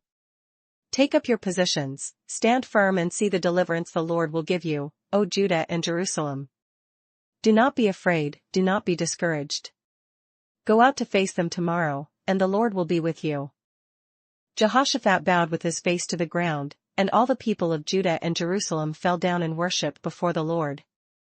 Then some Levites from the Kohathites and Korahites stood up and praised the Lord, the God of Israel, with a very loud voice. Early in the morning they left for the desert of Tekoa. As they set out, Jehoshaphat stood and said, Listen to me, Judah and people of Jerusalem. Have faith in the Lord your God and you will be upheld, have faith in his prophets and you will be successful. After consulting the people, Jehoshaphat appointed men to sing to the Lord and to praise him for the splendor of his holiness as they went out at the head of the army, saying, Give thanks to the Lord, for his love endures forever. As they began to sing and praise, the Lord set ambushes against the men of Ammon and Moab and Mount Seir who were invading Judah, and they were defeated. The men of Ammon and Moab rose up against the men from Mount Seir to destroy and annihilate them. After they finished slaughtering the men from Seir, they helped to destroy one another. When the men of Judah came to the place that overlooks the desert and looked towards the vast army, they saw only dead bodies lying on the ground, no one had escaped. So Jehoshaphat and his men went to carry off their plunder, and they found among them a great amount of equipment and clothing and also articles of value more than they could take away. There was so much plunder that it took 3 days to collect it. On the 4th day they assembled in the valley of Barakah, where they praised the Lord. This is why it is called the valley of Barakah to this day. Then, led by Jehoshaphat, all the men of Judah and Jerusalem returned joyfully to Jerusalem, for the Lord had given them cause to rejoice over their enemies. They entered Jerusalem and went to the temple of the Lord with harps and lutes and trumpets. The fear of God came upon all the kingdoms of the countries when they heard how the Lord had fought against the enemies of Israel. And the kingdom of Jehoshaphat was at peace, for his God had given him rest on every side. So Jehoshaphat reigned over Judah. He was 35 years old when he became king of Judah, and he reigned in Jerusalem for 25 years. His mother's name was Azubah daughter of Shilhi. He walked in the ways of his father Asa and did not stray from them, he did what was right in the eyes of the Lord. The high places, however, were not removed, and the people still had not set their hearts on the God of their fathers. The other events of Jehoshaphat's reign, from beginning to end, are written in the annals of Jehu son of Hanani, which are recorded in the book of the kings of Israel. Later, Jehoshaphat king of Judah made an alliance with Ahaziah king of Israel, who was guilty of wickedness. He agreed with him to construct a fleet of trading ships. After these were built at Ezion-Geber. Eleazar son of Dodavahu of Mershah prophesied against Jehoshaphat, saying, Because you have made an alliance with Ahaziah, the Lord will destroy what you have made. The ships were wrecked and were not able to set sail to trade. 2 Chronicles 21. Then Jehoshaphat rested with his fathers and was buried with them in the city of David. And Jehoram his son succeeded him as king. Jehoram's brothers, the sons of Jehoshaphat, were Azariah, Jehiel, Zechariah, Azariahu, Michael, and Shephatiah. All these were sons of Jehoshaphat king of Israel. Their father had given them many gifts of silver and gold and articles of value, as well as fortified cities in Judah, but he had given the kingdom to Jehoram because he was his firstborn son. When Jehoram established himself firmly over his father's kingdom, he put all his brothers to the sword along with some of the princes of Israel. Jehoram was 32 years old when he became king, and he reigned in Jerusalem for 8 years. He walked in the ways of the kings of Israel, as the house of Ahab had done, for he married a daughter of Ahab. He did evil in the eyes of the Lord. Nevertheless, because of the covenant the Lord had made with David, the Lord was not willing to destroy the house of David. He had promised to maintain a lamp for him and his descendants forever. In the time of Jehoram, Edom rebelled against Judah and set up its own king. So Jehoram went there with his officers and all his chariots. The Edomites surrounded him and his chariot commanders, but he rose up and broke through by night. To this day Edom has been in rebellion against Judah. Libnah revolted at the same time, because Jehoram had forsaken the Lord, the God of his fathers. He had also built high places on the hills of Judah and had caused the people of Jerusalem to prostitute themselves and had led Judah astray. Jehoram received a letter from Elijah the prophet, which said, "This is what the Lord, the God of your father David, says, you have not walked in the ways of your father Jehoshaphat or of Asa king of Judah. But you have walked in the ways of the kings of Israel, and you have led Judah and the people of Jerusalem to prostitute themselves, just as the house of Ahab did. You have also murdered your own brothers, members of your father's house, men who were better than you. So now the Lord is about to strike your people, your sons, your wives, and everything that is yours, with a heavy blow. You yourself will be very ill with a lingering disease of the bowels, until the disease causes your bowels to come out." The Lord aroused against Jehoram the hostility of the Philistines and of the Arabs who lived near the Cushites. They attacked Judah, invaded it and carried off all the goods found in the king's palace, together with his sons and wives. Not a son was left to him except Ahaziah, the youngest. After all this, the Lord afflicted Jehoram with an incurable disease of the bowels. In the course of time, at the end of the 2nd year, his bowels came out because of the disease, and he died in great pain. His people made no fire in his honor, as they had for his fathers. Jehoram was 32 years old when he became king, and he reigned in Jerusalem for 8 years. He passed away, to no one's regret, and was buried in the city of David, but not in the tombs of the kings. 2 Chronicles 22. The people of Jerusalem made Ahaziah, Jehoram's youngest son, king in his place, since the raiders, who came with the Arabs into the camp, had killed all the older sons. So Ahaziah son of Jehoram king of Judah began to reign. Ahaziah was 22 years old when he became king, and he reigned in Jerusalem for 1 year. His mother's name was Athaliah, a granddaughter of Omri. He too walked in the ways of the house of Ahab, for his mother encouraged him in doing wrong. He did evil in the eyes of the Lord, as the house of Ahab had done, for after his father's death they became his advisers, to his undoing. He also followed their counsel when he went with Joram son of Ahab king of Israel to war against Hazael king of Aram at Ramoth-Gilead. The Arameans wounded Joram. So he returned to Jezreel to recover from the wounds they had inflicted on him at Ramoth in his battle with Hazael king of Aram. Then Ahaziah son of Jehoram king of Judah went down to Jezreel to see Joram son of Ahab because he had been wounded. Through Ahaziah's visit to Joram, God brought about Ahaziah's downfall. When Ahaziah arrived, he went out with Joram to meet Jehu son of Nimshi, whom the Lord had anointed to destroy the house of Ahab. While Jehu was executing judgment on the house of Ahab, he found the princes of Judah and the sons of Ahaziah's relatives, who had been attending Ahaziah, and he killed them. He then went in search of Ahaziah, and his men captured him while he was hiding in Samaria. He was brought to Jehu and put to death. They buried him, for they said, he was a son of Jehoshaphat, who sought the Lord with all his heart. So there was no one in the house of Ahaziah powerful enough to retain the kingdom. When Athaliah the mother of Ahaziah saw that her son was dead, she proceeded to destroy the whole royal family of the house of Judah. But Jehosheba, the daughter of King Jehoram, took Joash son of Ahaziah and stole him away from among the royal princes who were about to be murdered and put him and his nurse in a bedroom. Because Jehosheba, the daughter of King Jehoram and wife of the priest Jehoiada, was Ahaziah's sister, she hid the child from Athaliah so that she could not kill him. He remained hidden with them at the temple of God for 6 years while Athaliah ruled the land. 2 Chronicles 23. In the 7th year Jehoiada showed his strength. He made a covenant with the commanders of units of 100, Azariah son of Jeraham, Ishmael son of Jehohanan, Azariah son of Obed, Messiah son of Adaiah, and Elishaphat son of Zichri. They went throughout Judah and gathered the Levites and the heads of Israelite families from all the towns. When they came to Jerusalem, the whole assembly made a covenant with the king at the temple of God.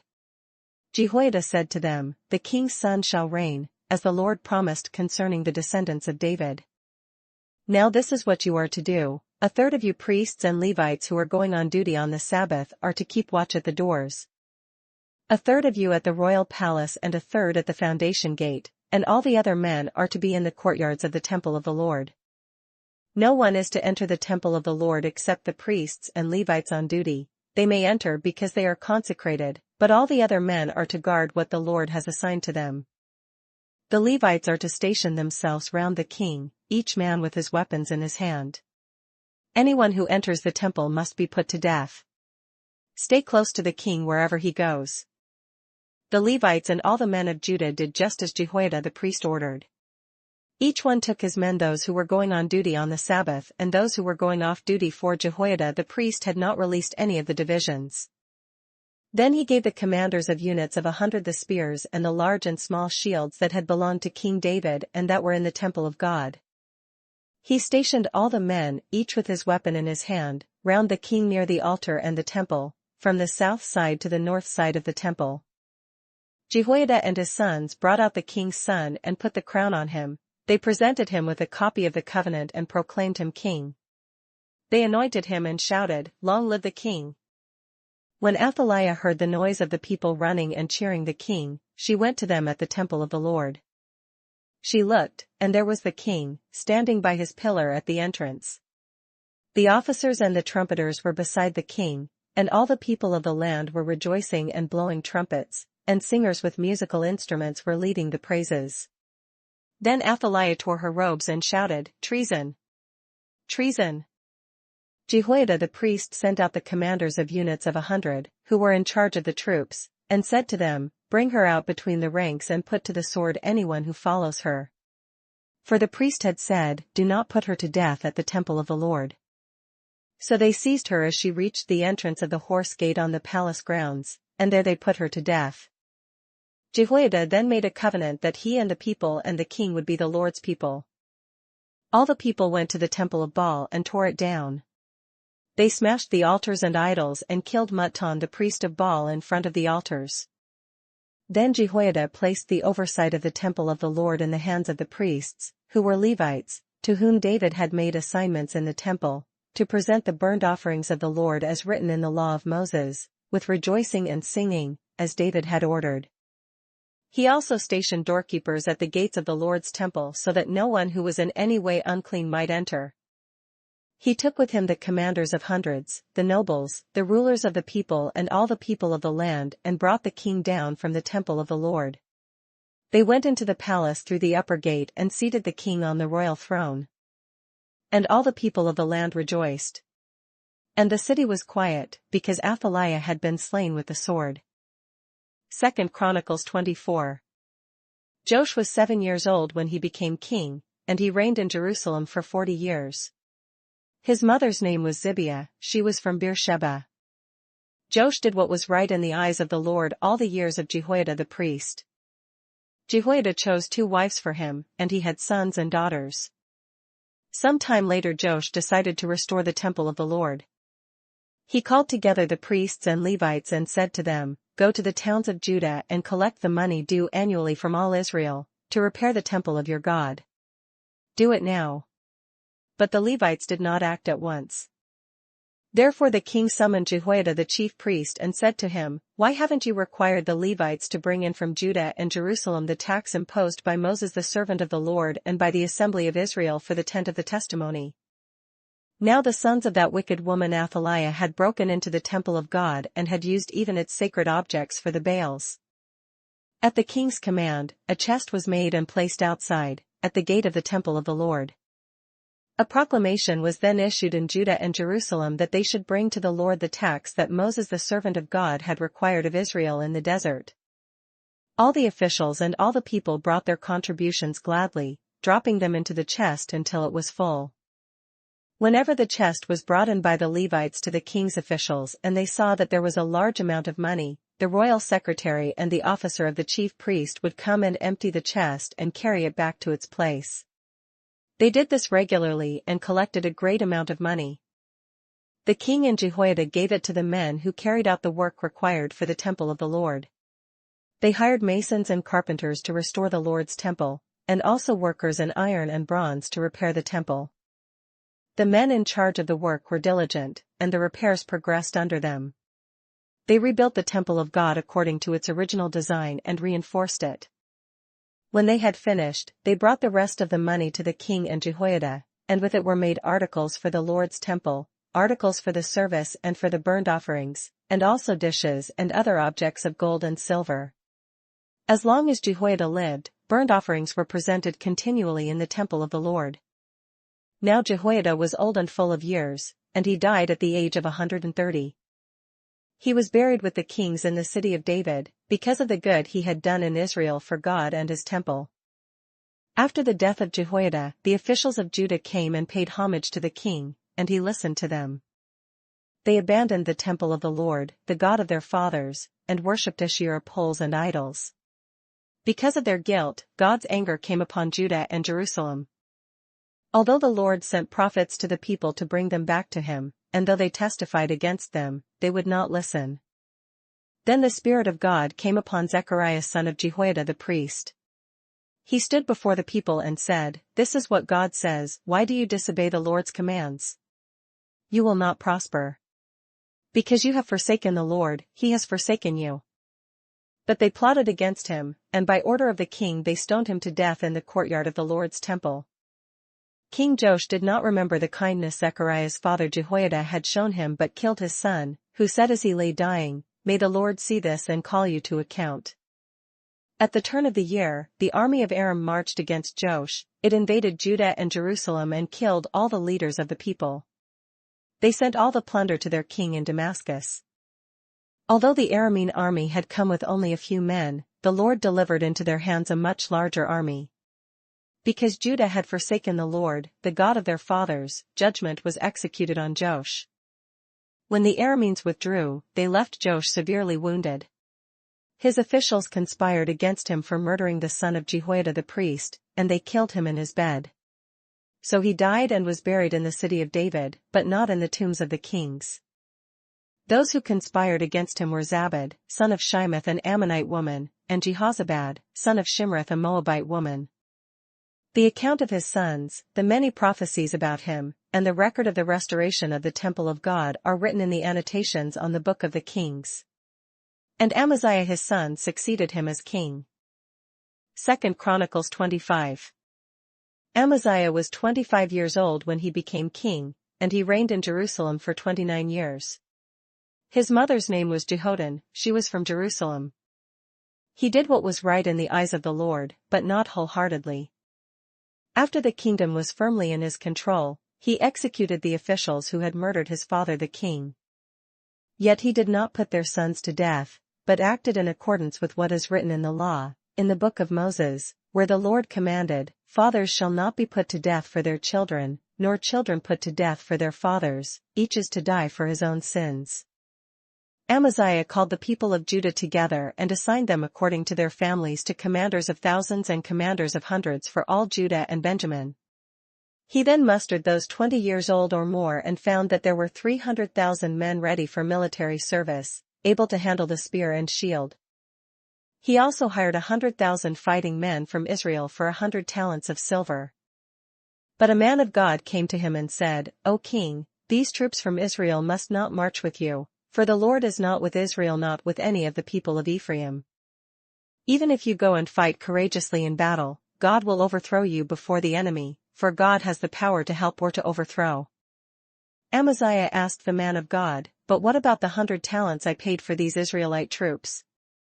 The man of God replied, "The Lord can give you much more than that." So Amaziah dismissed the troops who had come to him from Ephraim and sent them home.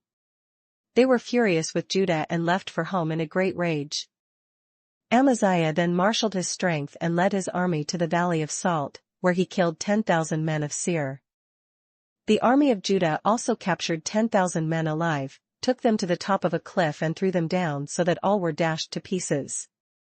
Meanwhile, the troops that Amaziah had sent back and had not allowed to take part in the war raided Judean towns from Samaria to Beth-horon. They killed 3,000 people and carried off great quantities of plunder. When Amaziah returned from slaughtering the Edomites, he brought back the gods of the people of Seir. He set them up as his own gods, bowed down to them and burned sacrifices to them. The anger of the Lord burned against Amaziah, and he sent a prophet to him, who said, "Why do you consult this people's gods, which could not save their own people from your hand?" While he was still speaking, the king said to him, "Have we appointed you an advisor to the king? Stop. Why be struck down?" So the prophet stopped but said, "I know that God has determined to destroy you, because you have done this and have not listened to my counsel." After Amaziah king of Judah consulted his advisers, he sent this challenge to Jehoash son of Jehoahaz, the son of Jehu, king of Israel, "Come, meet me face to face." But Jehoash king of Israel replied to Amaziah king of Judah, "A thistle in Lebanon sent a message to a cedar in Lebanon, 'Give your daughter to my son in marriage.' Then a wild beast in Lebanon came along and trampled the thistle underfoot. You say to yourself that you have defeated Edom, and now you are arrogant and proud. But stay at home. Why ask for trouble and cause your own downfall and that of Judah also?" Amaziah, however, would not listen, for God so worked that he might hand them over to Jehoash, because they sought the gods of Edom. So Jehoash king of Israel attacked. He and Amaziah king of Judah faced each other at Beth-shemesh in Judah. Judah was routed by Israel, and every man fled to his home. Jehoash king of Israel captured Amaziah king of Judah, the son of Joash, the son of Ahaziah, at Beth-shemesh. Then Jehoash brought him to Jerusalem and broke down the wall of Jerusalem from the Ephraim gate to the corner gate, a section about 600 feet long. He took all the gold and silver and all the articles found in the temple of God that had been in the care of Obed-Edom, together with the palace treasures and the hostages, and returned to Samaria. Amaziah son of Joash king of Judah lived for 15 years after the death of Jehoash son of Jehoahaz king of Israel. As for the other events of Amaziah's reign, from beginning to end, are they not written in the book of the kings of Judah and Israel? From the time that Amaziah turned away from following the Lord, they conspired against him in Jerusalem and he fled to Lachish, but they sent men after him to Lachish and killed him there. He was brought back by horse and was buried with his fathers in the city of Judah. 2 Chronicles 26. Then all the people of Judah took Uzziah, who was 16 years old, and made him king in place of his father Amaziah. He was the one who rebuilt Elath and restored it to Judah after Amaziah rested with his fathers. Uzziah was 16 years old when he became king, and he reigned in Jerusalem for 52 years. His mother's name was Jechaliah, she was from Jerusalem. He did what was right in the eyes of the Lord, just as his father Amaziah had done. He sought God during the days of Zechariah, who instructed him in the fear of God. As long as he sought the Lord, God gave him success. He went to war against the Philistines and broke down the walls of Gath, Jabneh, and Ashdod.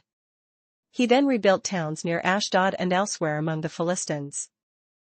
God helped him against the Philistines and against the Arabs who lived in Gerbal and against the Munites. The Ammonites brought tribute to Uzziah, and his fame spread as far as the border of Egypt, because he had become very powerful. Uzziah built towers in Jerusalem at the corner gate, at the valley gate and at the angle of the wall, and he fortified them.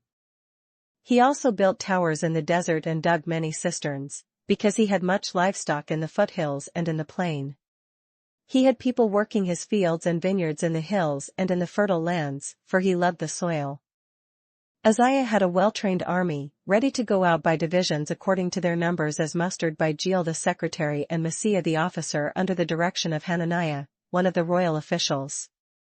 The total number of family leaders over the fighting men was 2,600. Under their command was an army of 307,500 men trained for war, a powerful force to support the king against his enemies. Uzziah provided shields, spears, helmets, coats of armor, bows, and sling stones for the entire army. In Jerusalem he made machines designed by skillful men for use on the towers and on the corner defenses to shoot arrows and hurl large stones. His fame spread far and wide, for he was greatly helped until he became powerful. But after Uzziah became powerful, his pride led to his downfall. He was unfaithful to the Lord his God, and entered the temple of the Lord to burn incense on the altar of incense. Azariah the priest with 80 other courageous priests of the Lord followed him in. They confronted him and said, "It is not right for you, Uzziah, to burn incense to the Lord. That is for the priests, the descendants of Aaron, who have been consecrated to burn incense. Leave the sanctuary, for you have been unfaithful, and you will not be honored by the Lord God." Uzziah, who had a censer in his hand ready to burn incense, became angry. While he was raging at the priests in their presence before the incense altar in the Lord's temple, leprosy broke out on his forehead. When Azariah the chief priest and all the other priests looked at him, they saw that he had leprosy on his forehead, so they hurried him out. Indeed, he himself was eager to leave, because the Lord had afflicted him. King Uzziah had leprosy until the day he died. He lived in a separate house leprous, and excluded from the temple of the Lord. Jotham his son had charge of the palace and governed the people of the land. The other events of Uzziah's reign, from beginning to end, are recorded by the prophet Isaiah son of Amoz. Uzziah rested with his fathers and was buried near them in a field for burial that belonged to the kings, for people said, he had leprosy. And Jotham his son succeeded him as king. 2 Chronicles 27. Jotham was 25 years old when he became king, and he reigned in Jerusalem for 16 years. His mother's name was Jerusha daughter of Zadok. He did what was right in the eyes of the Lord, just as his father Uzziah had done, but unlike him he did not enter the temple of the Lord. The people, however, continued their corrupt practices. Jotham rebuilt the upper gate of the temple of the Lord and did extensive work on the wall at the hill of Ophel. He built towns in the Judean hills and forts and towers in the wooded areas. Jotham made war on the king of the Ammonites and conquered them. That year the Ammonites paid him 100 talents of silver, 10,000 cores of wheat and 10,000 cores of barley. The Ammonites brought him the same amount also in the second and third years. Jotham grew powerful because he walked steadfastly before the Lord his God. The other events in Jotham's reign, including all his wars and the other things he did, are written in the book of the kings of Israel and Judah. He was 25 years old when he became king, and he reigned in Jerusalem for 16 years. Jotham rested with his fathers and was buried in the city of David. And Ahaz his son succeeded him as king. 2 Chronicles 28. Ahaz was 20 years old when he became king, and he reigned in Jerusalem for 16 years. Unlike David his father, he did not do what was right in the eyes of the Lord. He walked in the ways of the kings of Israel and also made cast idols for worshipping the Baals. He burned sacrifices in the valley of Ben Hinnom and sacrificed his sons in the fire, following the detestable ways of the nations that the Lord had driven out before the Israelites. He offered sacrifices and burned incense at the high places, on the hilltops and under every spreading tree. Therefore the Lord his God handed him over to the king of Aram. The Arameans defeated him and took many of his people as prisoners and brought them to Damascus. He was also given into the hands of the king of Israel, who inflicted heavy casualties on him. In one day Pekah son of Remaliah killed 120,000 soldiers in Judah because Judah had forsaken the Lord, the God of their fathers. Zichri, an Ephraimite warrior, killed Maaseiah the king's son, Azrikam the officer in charge of the palace, and Elkanah, second to the king. The Israelites took captive from their kinsmen 200,000 wives, sons, and daughters. They also took a great deal of plunder, which they carried back to Samaria. But a prophet of the Lord named Oded was there, and he went out to meet the army when it returned to Samaria. He said to them, "Because the Lord, the God of your fathers, was angry with Judah, he gave them into your hand. But you have slaughtered them in a rage that reaches to heaven. And now you intend to make the men and women of Judah and Jerusalem your slaves. But aren't you also guilty of sins against the Lord your God? Now listen to me. Send back your fellow countrymen that you have taken as prisoners, for the Lord's fierce anger rests on you." Then some of the leaders in Ephraim, Azariah son of Jehohanan, Berechiah son of Meshillemoth, Jehizkiah son of Shallum, and Amasa son of Hadlai confronted those who were arriving from the war. "You must not bring those prisoners here," they said, "or we will be guilty before the Lord. Do you intend to add to our sin and guilt? For our guilt is already great, and his fierce anger rests on Israel." So the soldiers gave up the prisoners and plunder in the presence of the officials and all the assembly. The men designated by name took the prisoners, and from the plunder they clothed all who were naked. They provided them with clothes and sandals, food and drink, and healing balm. All those who were weak they put on donkeys. So they took them back to their fellow countrymen at Jericho, the city of palms, and returned to Samaria. At that time King Ahaz sent to the king of Assyria for help. The Edomites had again come and attacked Judah and carried away prisoners, while the Philistines had raided towns in the foothills and in the Negev of Judah. They captured and occupied Beth-Shemesh, Aijalon and Gederoth, as well as Soko, Timnah and Gimzo, with their surrounding villages. The Lord had humbled Judah because of Ahaz king of Israel, for he had promoted wickedness in Judah and had been most unfaithful to the Lord. Tiglath-Pileser king of Assyria came to him, but gave him trouble instead of help. Ahaz took some of the things from the temple of the Lord and from the royal palace and from the princes and presented them to the king of Assyria, but that did not help him. In his time of trouble King Ahaz became even more unfaithful to the Lord. He offered sacrifices to the gods of Damascus, who had defeated him, for he thought, "Since the gods of the kings of Aram have helped them, I will sacrifice to them so that they will help me." But they were his downfall and the downfall of all Israel. Ahaz gathered together the furnishings from the temple of God and took them away. He shut the doors of the Lord's temple and set up altars at every street corner in Jerusalem. In every town in Judah he built high places to burn sacrifices to other gods and provoke the Lord, the God of his fathers, to anger. The other events of his reign and all his ways, from beginning to end, are written in the book of the kings of Judah and Israel.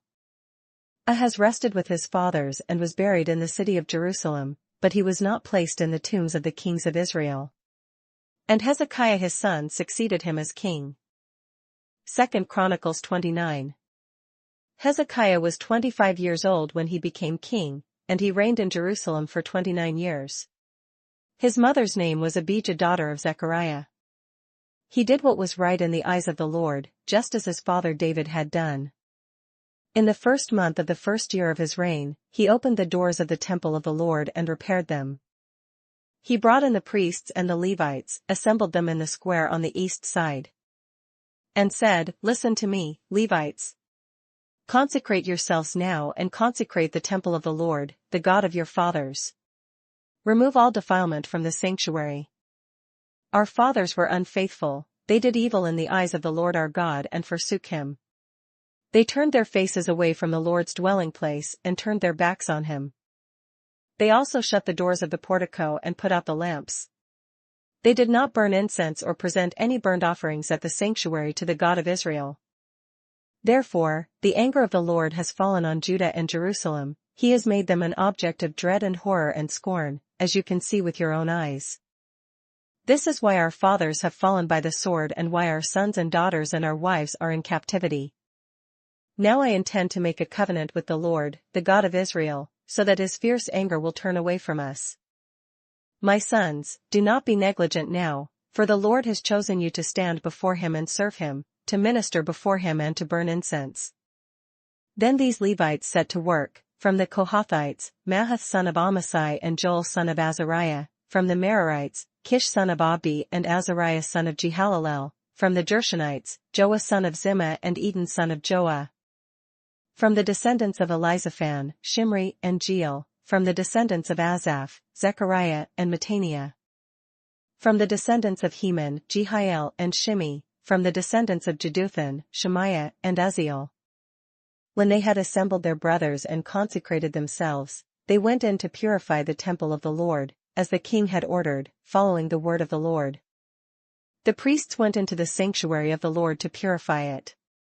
They brought out to the courtyard of the Lord's temple everything unclean that they found in the temple of the Lord. The Levites took it and carried it out to the Kidron Valley. They began the consecration on the first day of the first month, and by the 8th day of the month they reached the portico of the Lord. For 8 more days they consecrated the temple of the Lord itself, finishing in the 16th day of the first month. Then they went in to King Hezekiah and reported, "We have purified the entire temple of the Lord, the altar of burnt offering with all its utensils, and the table for setting out the consecrated bread, with all its articles. We have prepared and consecrated all the articles that King Ahaz removed in his unfaithfulness while he was king. They are now in front of the Lord's altar." Early the next morning King Hezekiah gathered the city officials together and went up to the temple of the Lord. They brought 7 bulls, 7 rams, 7 male lambs and 7 male goats as a sin offering for the kingdom, for the sanctuary and for Judah. The king commanded the priests, the descendants of Aaron, to offer these on the altar of the Lord. So they slaughtered the bulls, and the priests took the blood and sprinkled it on the altar. Next they slaughtered the rams and sprinkled their blood on the altar. Then they slaughtered the lambs and sprinkled their blood on the altar. The goats for the sin offering were brought before the king and the assembly, and they laid their hands on them. The priests then slaughtered the goats and presented their blood on the altar for a sin offering to atone for all Israel, because the king had ordered the burnt offering and the sin offering for all Israel. He stationed the Levites in the temple of the Lord with cymbals, harps and lyres in the way prescribed by David and Gad the king's seer and Nathan the prophet. This was commanded by the Lord through his prophets. So the Levites stood ready with David's instruments, and the priests with their trumpets. Hezekiah gave the order to sacrifice the burnt offering on the altar. As the offering began, singing to the Lord began also, accompanied by trumpets and the instruments of David king of Israel. The whole assembly bowed in worship, while the singers sang and the trumpeters played. All this continued until the sacrifice of the burnt offering was completed. When the offerings were finished, the king and everyone present with him knelt down and worshipped. King Hezekiah and his officials ordered the Levites to praise the Lord with the words of David and of Asaph the seer. So they sang praises with gladness and bowed their heads and worshipped. Then Hezekiah said, "You have now dedicated yourselves to the Lord. Come and bring sacrifices and thank offerings to the temple of the Lord." So the assembly brought sacrifices and thank offerings, and all whose hearts were willing brought burnt offerings. The number of burnt offerings the assembly brought was 70 bulls, 100 rams and 200 male lambs, all of them for burnt offerings to the Lord. The animals consecrated as sacrifices amounted to 600 bulls and 3,000 sheep and goats. The priests, however, were too few to skin all the burnt offerings, so their kinsmen the Levites helped them until the task was finished and until other priests had been consecrated, for the Levites had been more conscientious in consecrating themselves than the priests had been. There were burnt offerings in abundance, together with the fat of the fellowship offerings and the drink offerings that accompanied the burnt offerings. So the service of the temple of the Lord was re-established. Hezekiah and all the people rejoiced at what God had brought about for his people, because it was done so quickly. 2 Chronicles 30. Hezekiah sent word to all Israel and Judah and also wrote letters to Ephraim and Manasseh, inviting them to come to the temple of the Lord in Jerusalem and celebrate the Passover to the Lord, the God of Israel. The king and his officials and the whole assembly in Jerusalem decided to celebrate the Passover in the 2nd month. They had not been able to celebrate it at the regular time because not enough priests had consecrated themselves and the people had not assembled in Jerusalem. The plan seemed right both to the king and to the whole assembly. They decided to send a proclamation throughout Israel, from Beersheba to Dan, calling the people to come to Jerusalem and celebrate the Passover to the Lord, the God of Israel. It had not been celebrated in large numbers according to what was written. At the king's command, couriers went throughout Israel and Judah with letters from the king and from his officials, which read, "People of Israel, return to the Lord, the God of Abraham, Isaac and Israel, that he may return to you who are left, who have escaped from the hand of the kings of Assyria. Do not be like your fathers and brothers, who were unfaithful to the Lord, the God of their fathers, so that he made them an object of horror, as you see. Do not be stiff-necked, as your fathers were, submit to the Lord. Come to the sanctuary, which he has consecrated forever. Serve the Lord your God, so that his fierce anger will turn away from you. If you return to the Lord, then your brothers and your children will be shown compassion by their captors and will come back to this land, for the Lord your God is gracious and compassionate. He will not turn his face from you if you return to him." The couriers went from town to town in Ephraim and Manasseh, as far as Zebulun, but the people scorned and ridiculed them. Nevertheless, some men of Asher, Manasseh, and Zebulun humbled themselves and went to Jerusalem. Also in Judah the hand of God was on the people to give them unity of mind to carry out what the king and his officials had ordered, following the word of the Lord. A very large crowd of people assembled in Jerusalem to celebrate the feast of unleavened bread in the 2nd month. They removed the altars in Jerusalem and cleared away the incense altars and threw them into the Kidron Valley. They slaughtered the Passover lamb on the 14th day of the 2nd month. The priests and the Levites were ashamed and consecrated themselves and brought burnt offerings to the temple of the Lord. Then they took up their regular positions as prescribed in the law of Moses the man of God. The priests sprinkled the blood handed to them by the Levites. Since many in the crowd had not consecrated themselves, the Levites had to kill the Passover lambs for all those who were not ceremonially clean and could not consecrate their lambs to the Lord. Although most of the many people who came from Ephraim, Manasseh, Issachar and Zebulun had not purified themselves, yet they ate the Passover, contrary to what was written. But Hezekiah prayed for them, saying, "May the Lord, who is good, pardon everyone who sets his heart on seeking God the Lord, the God of his fathers, even if he is not clean according to the rules of the sanctuary." And the Lord heard Hezekiah and healed the people. The Israelites who were present in Jerusalem celebrated the feast of unleavened bread for 7 days with great rejoicing, while the Levites and priests sang to the Lord every day, accompanied by the Lord's instruments of praise. Hezekiah spoke encouragingly to all the Levites, who showed good understanding of the service of the Lord.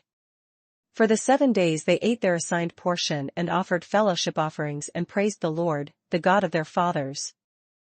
The whole assembly then agreed to celebrate the festival 7 more days, so for another 7 days they celebrated joyfully.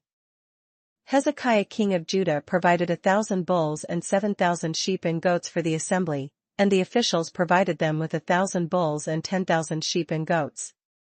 A great number of priests consecrated themselves. The entire assembly of Judah rejoiced, along with the priests and Levites and all who had assembled from Israel, including the aliens who had come from Israel and those who lived in Judah. There was great joy in Jerusalem, for since the days of Solomon son of David king of Israel there had been nothing like this in Jerusalem.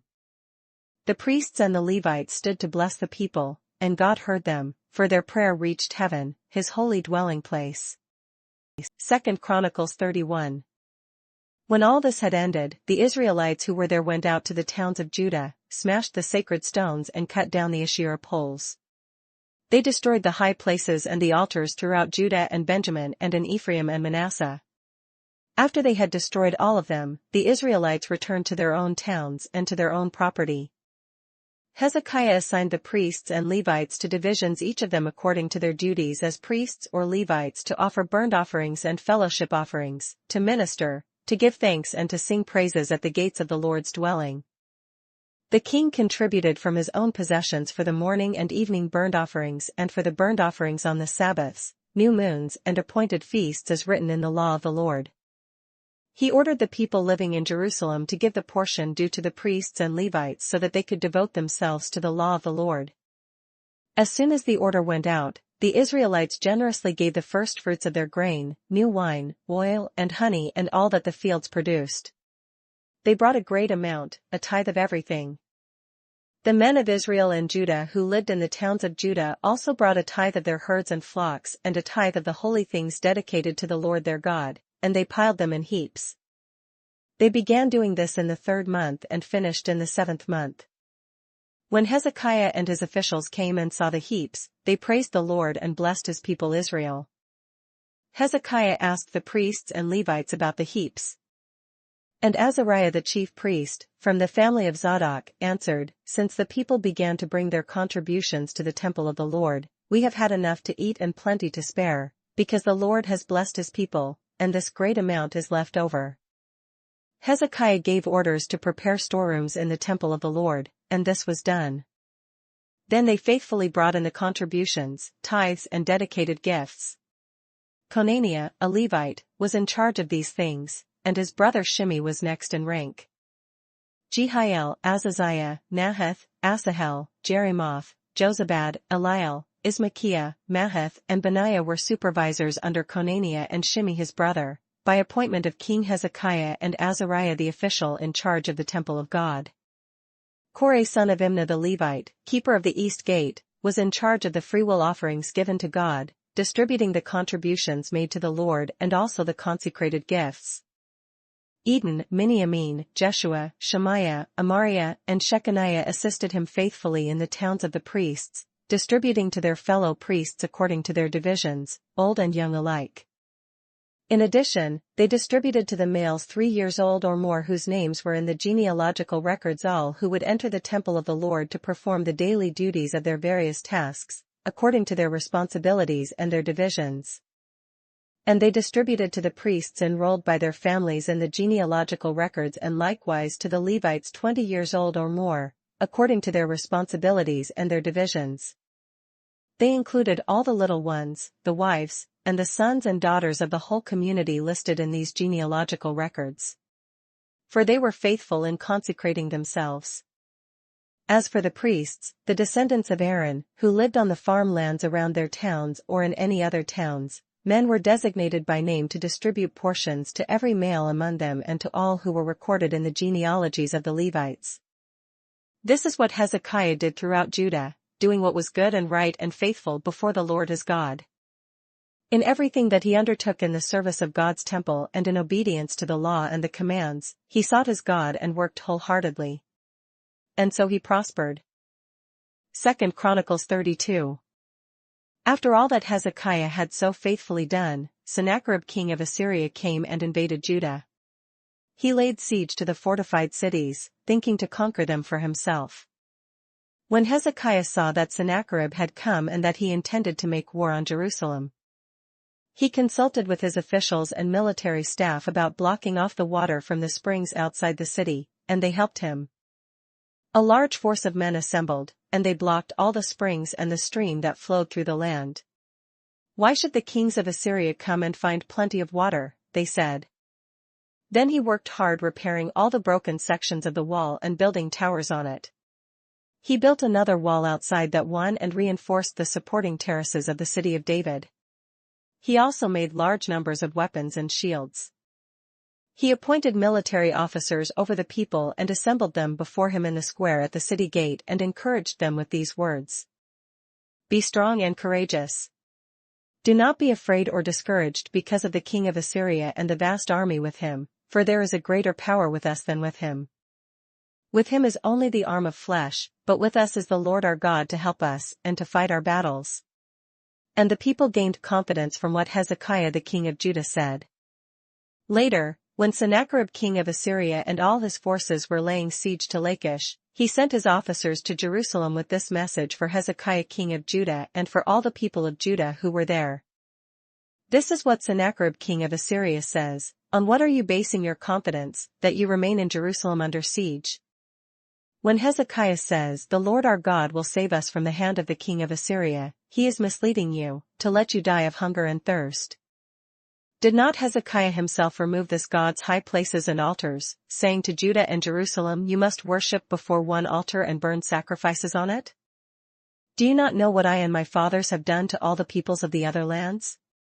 Were the gods of those nations ever able to deliver their land from my hand? Who of all the gods of these nations that my fathers destroyed has been able to save his people from me? How then can your God deliver you from my hand? Now do not let Hezekiah deceive you and mislead you like this. Do not believe him, for no God of any nation or kingdom has been able to deliver his people from my hand or the hand of my fathers. How much less will your God deliver you from my hand?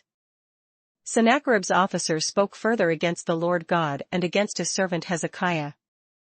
The king also wrote letters insulting the Lord, the God of Israel, and saying this against him, just as the gods of the peoples of the other lands did not rescue their people from my hand, so the God of Hezekiah will not rescue his people from my hand.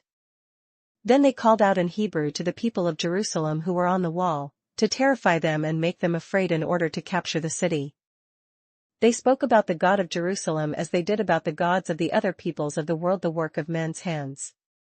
King Hezekiah and the prophet Isaiah son of Amoz cried out in prayer to heaven about this. And the Lord sent an angel, who annihilated all the fighting men and the leaders and officers in the camp of the Assyrian king. So he withdrew to his own land in disgrace. And when he went into the temple of his God, some of his sons cut him down with the sword. So the Lord saved Hezekiah and the people of Jerusalem from the hand of Sennacherib king of Assyria and from the hand of all others. He took care of them on every side. Many brought offerings to Jerusalem for the Lord and valuable gifts for Hezekiah king of Judah. From then on he was highly regarded by all the nations. In those days Hezekiah became ill and was at the point of death. He prayed to the Lord, who answered him and gave him a miraculous sign. But Hezekiah's heart was proud and he did not respond to the kindness shown him, therefore the Lord's wrath was on him and on Judah and Jerusalem. Then Hezekiah repented of the pride of his heart, as did the people of Jerusalem, therefore the Lord's wrath did not come upon them during the days of Hezekiah. Hezekiah had very great riches and honor, and he made treasuries for his silver and gold and for his precious stones, spices, shields and all kinds of valuables. He also made buildings to store the harvest of grain, new wine and oil, and he made stalls for various kinds of cattle, and pens for the flocks. He built villages and acquired great numbers of flocks and herds, for God had given him very great riches. It was Hezekiah who blocked the upper outlet of the Gihon spring and channeled the water down to the west side of the city of David. He succeeded in everything he undertook. But when envoys were sent by the rulers of Babylon to ask him about the miraculous sign that had occurred in the land, God left him to test him and to know everything that was in his heart. The other events of Hezekiah's reign and his acts of devotion are written in the vision of the prophet Isaiah son of Amoz in the book of the kings of Judah and Israel. Hezekiah rested with his fathers and was buried on the hill where the tombs of David's descendants are. All Judah and the people of Jerusalem honored him when he died. And Manasseh his son succeeded him as king. 2 Chronicles 33. Manasseh was 12 years old when he became king, and he reigned in Jerusalem for 55 years. He did evil in the eyes of the Lord, following the detestable practices of the nations the Lord had driven out before the Israelites. He rebuilt the high places his father Hezekiah had demolished. He also erected altars to the Baals and made Asherah poles. He bowed down to all the starry hosts and worshipped them. He built altars in the temple of the Lord, of which the Lord had said, "My name will remain in Jerusalem forever." In both courts of the temple of the Lord, he built altars to all the starry hosts. He sacrificed his sons in the fire in the valley of Ben Hinnom, practiced sorcery, divination and witchcraft, and consulted mediums and spiritists. He did much evil in the eyes of the Lord, provoking him to anger.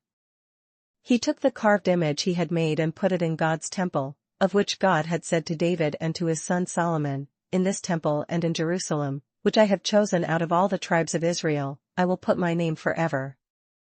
I will not again make the feet of the Israelites leave the land I assigned to your forefathers, if only they will be careful to do everything that I commanded them concerning all the laws, decrees and ordinances given through Moses." But Manasseh led Judah and the people of Jerusalem astray, so that they did more evil than the nations the Lord had destroyed before the Israelites. The Lord spoke to Manasseh and his people, but they paid no attention. So the Lord brought against them the army commanders of the king of Assyria, who took Manasseh prisoner, put a hook in his nose, bound him with bronze shackles and took him to Babylon. In his distress he sought the favor of the Lord his God and humbled himself greatly before the God of his fathers.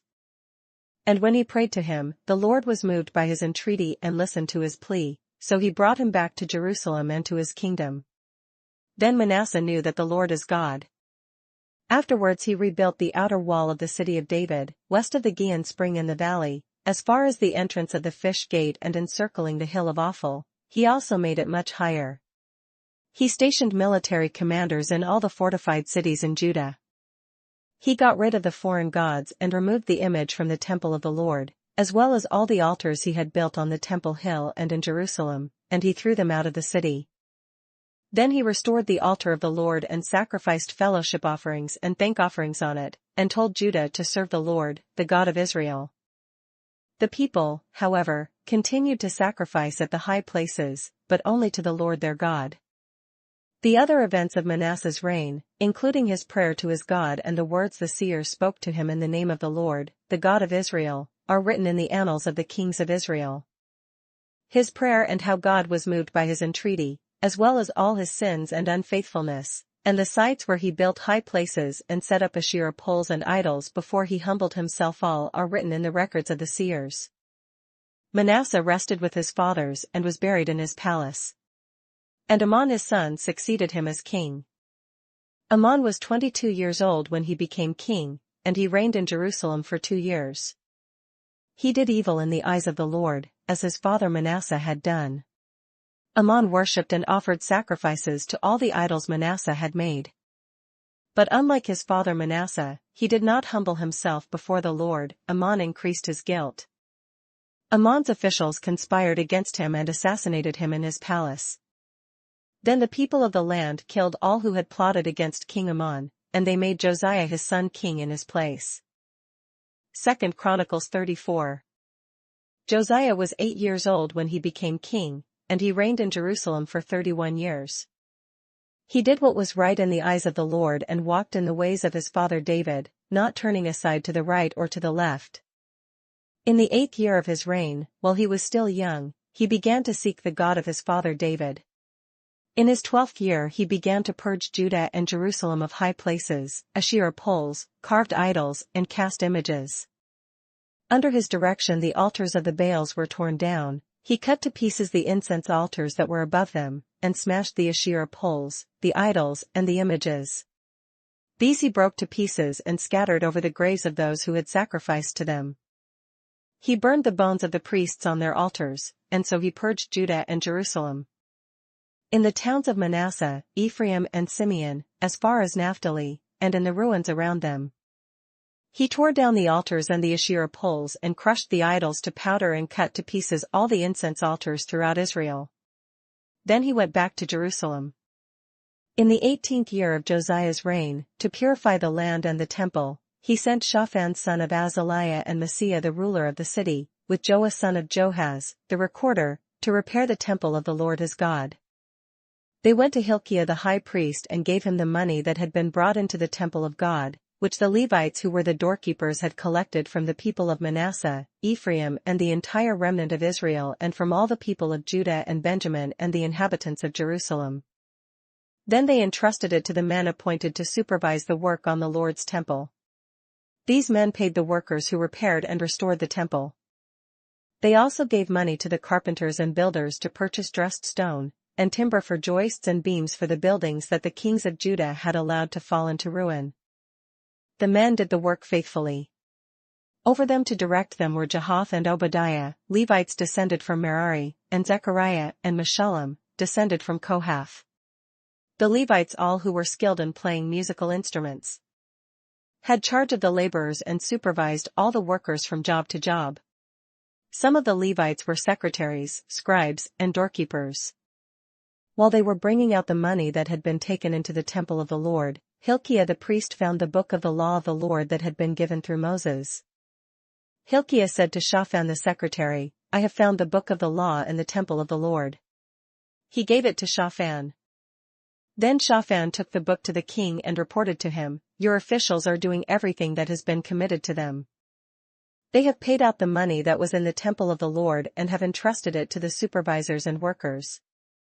Then Shaphan the secretary informed the king, "Hilkiah the priest has given me a book." And Shaphan read from it in the presence of the king. When the king heard the words of the law, he tore his robes. He gave these orders to Hilkiah, Ahikam son of Shaphan, Abdon son of Micah, Shaphan the secretary and Asaiah the king's attendant. Go and inquire of the Lord for me and for the remnant in Israel and Judah about what is written in this book that has been found. Great is the Lord's anger that is poured out on us because our fathers have not kept the word of the Lord, they have not acted in accordance with all that is written in this book.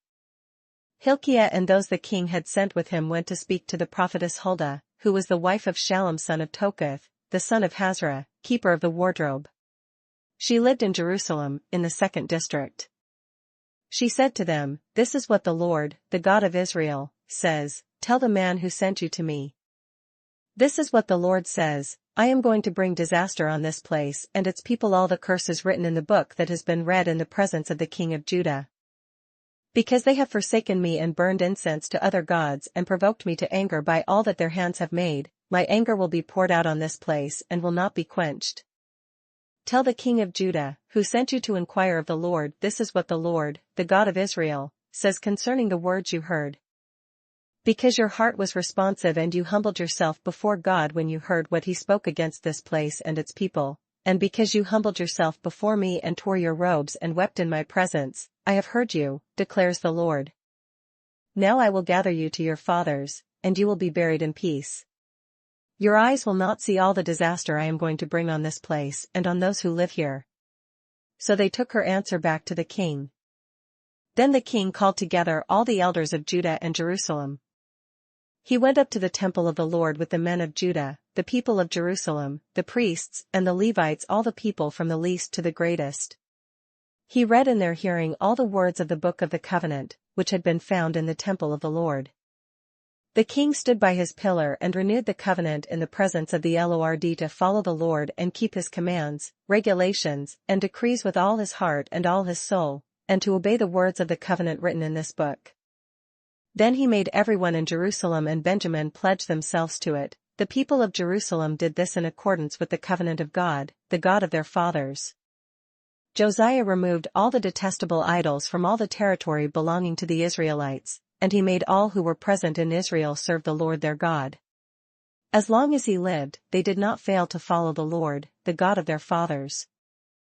2 Chronicles 35. Josiah celebrated the Passover to the Lord in Jerusalem, and the Passover lamb was slaughtered on the 14th day of the first month.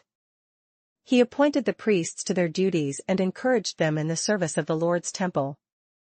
He said to the Levites, who instructed all Israel and who had been consecrated to the Lord, Put the sacred ark in the temple that Solomon son of David king of Israel built. It is not to be carried about on your shoulders. Now serve the Lord your God and his people Israel. Prepare yourselves by families in your divisions, according to the directions written by David king of Israel and by his son Solomon. Stand in the holy place with a group of Levites for each subdivision of the families of your fellow countrymen, the lay people. Slaughter the Passover lambs, consecrate yourselves and prepare, the lambs, for your fellow countrymen, doing what the Lord commanded through Moses. Josiah provided for all the lay people who were there a total of 30,000 sheep and goats for the Passover offerings, and also 3,000 cattle, all from the king's own possessions. His officials also contributed voluntarily to the people and the priests and Levites. Hilkiah, Zechariah, and Jehiel, the administrators of God's temple, gave the priests 2,600 Passover offerings and 300 cattle. Also Conaniah along with Shemaiah and Nethanel, his brothers, and Hashabiah, Jeiel and Jozabad, the leaders of the Levites, provided 5,000 Passover offerings and 500 head of cattle for the Levites. The service was arranged and the priests stood in their places with the Levites in their divisions as the king had ordered. The Passover lambs were slaughtered, and the priests sprinkled the blood handed to them, while the Levites skinned the animals. They set aside the burnt offerings to give them to the subdivisions of the families of the people to offer to the Lord, as is written in the book of Moses. They did the same with the cattle. They roasted the Passover animals over the fire as prescribed, and boiled the holy offerings in pots, cauldrons and pans and served them quickly to all the people. After this, they made preparations for themselves and for the priests, because the priests, the descendants of Aaron, were sacrificing the burnt offerings and the fat portions until nightfall. So the Levites made preparations for themselves and for the Aaronic priests. The musicians, the descendants of Asaph, were in the places prescribed by David, Asaph, Heman and Jeduthun the king's seer. The gatekeepers at each gate did not need to leave their posts, because their fellow Levites made the preparations for them. So at that time the entire service of the Lord was carried out for the celebration of the Passover and the offering of burnt offerings on the altar of the Lord, as King Josiah had ordered. The Israelites who were present celebrated the Passover at that time and observed the feast of unleavened bread for 7 days. The Passover had not been observed like this in Israel since the days of the prophet Samuel, and none of the kings of Israel had ever celebrated such a Passover as did Josiah, with the priests, the Levites and all Judah and Israel who were there with the people of Jerusalem. This Passover was celebrated in the 18th year of Josiah's reign. After all this, when Josiah had set the temple in order, Necho king of Egypt went up to fight at Carchemish on the Euphrates, and Josiah marched out to meet him in battle. But Necho sent messengers to him saying, "What quarrel is there between you and me, O king of Judah? It is not you I am attacking at this time, but the house with which I am at war. God has told me to hurry, so stop opposing God, who is with me, or he will destroy you." Josiah, however, would not turn away from him, but disguised himself to engage him in battle. He would not listen to what Necho had said at God's command but went to fight him on the plain of Megiddo. Archers shot King Josiah, and he told his officers, "Take me away, I am badly wounded." So they took him out of his chariot, put him in the other chariot he had and brought him to Jerusalem, where he died. He was buried in the tombs of his fathers, and all Judah and Jerusalem mourned for him. Jeremiah composed laments for Josiah, and to this day all the men and women singers commemorate Josiah in the laments. These became a tradition in Israel and are written in the laments. The other events of Josiah's reign and his acts of devotion, according to what is written in the law of the Lord. All the events, from beginning to end, are written in the book of the kings of Israel and Judah. 2 Chronicles 36. And the people of the land took Jehoahaz son of Josiah and made him king in Jerusalem in place of his father. Jehoahaz was 23 years old when he became king, and he reigned in Jerusalem for 3 months. The king of Egypt dethroned him in Jerusalem and imposed on Judah a levy of 100 talents of silver and a talent of gold. The king of Egypt made Eliakim, a brother of Jehoahaz, king over Judah and Jerusalem and changed Eliakim's name to Jehoiakim. But Necho took Eliakim's brother Jehoahaz and carried him off to Egypt. Jehoiakim was 25 years old when he became king, and he reigned in Jerusalem for 11 years. He did evil in the eyes of the Lord his God. Nebuchadnezzar king of Babylon attacked him and bound him with bronze shackles to take him to Babylon. Nebuchadnezzar also took to Babylon articles from the temple of the Lord and put them in his temple there. The other events of Jehoiakim's reign, the detestable things he did and all that was found against him, are written in the book of the kings of Israel and Judah. And Jehoiakim his son succeeded him as king.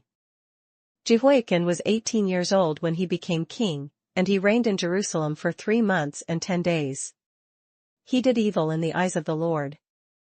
In the spring, King Nebuchadnezzar sent for him and brought him to Babylon, together with articles of value from the temple of the Lord, and he made Jehoiakim's uncle, Zedekiah, king over Judah and Jerusalem. Zedekiah was 21 years old when he became king, and he reigned in Jerusalem for 11 years. He did evil in the eyes of the Lord his God and did not humble himself before Jeremiah the prophet, who spoke the word of the Lord. He also rebelled against King Nebuchadnezzar, who had made him take an oath in God's name. He became stiff-necked and hardened his heart and would not turn to the Lord, the God of Israel. Furthermore, all the leaders of the priests and the people became more and more unfaithful, following all the detestable practices of the nations and defiling the temple of the Lord, which he had consecrated in Jerusalem. The Lord, the God of their fathers, sent word to them through his messengers again and again, because he had pity on his people and on his dwelling place. But they mocked God's messengers, despised his words and scoffed at his prophets until the wrath of the Lord was aroused against his people and there was no remedy. He brought up against them the king of the Babylonians, who killed their young men with the sword in the sanctuary, and spared neither young man nor young woman, old man or aged. God handed all of them over to Nebuchadnezzar. He carried to Babylon all the articles from the temple of God, both large and small, and the treasures of the Lord's temple and the treasures of the king and his officials.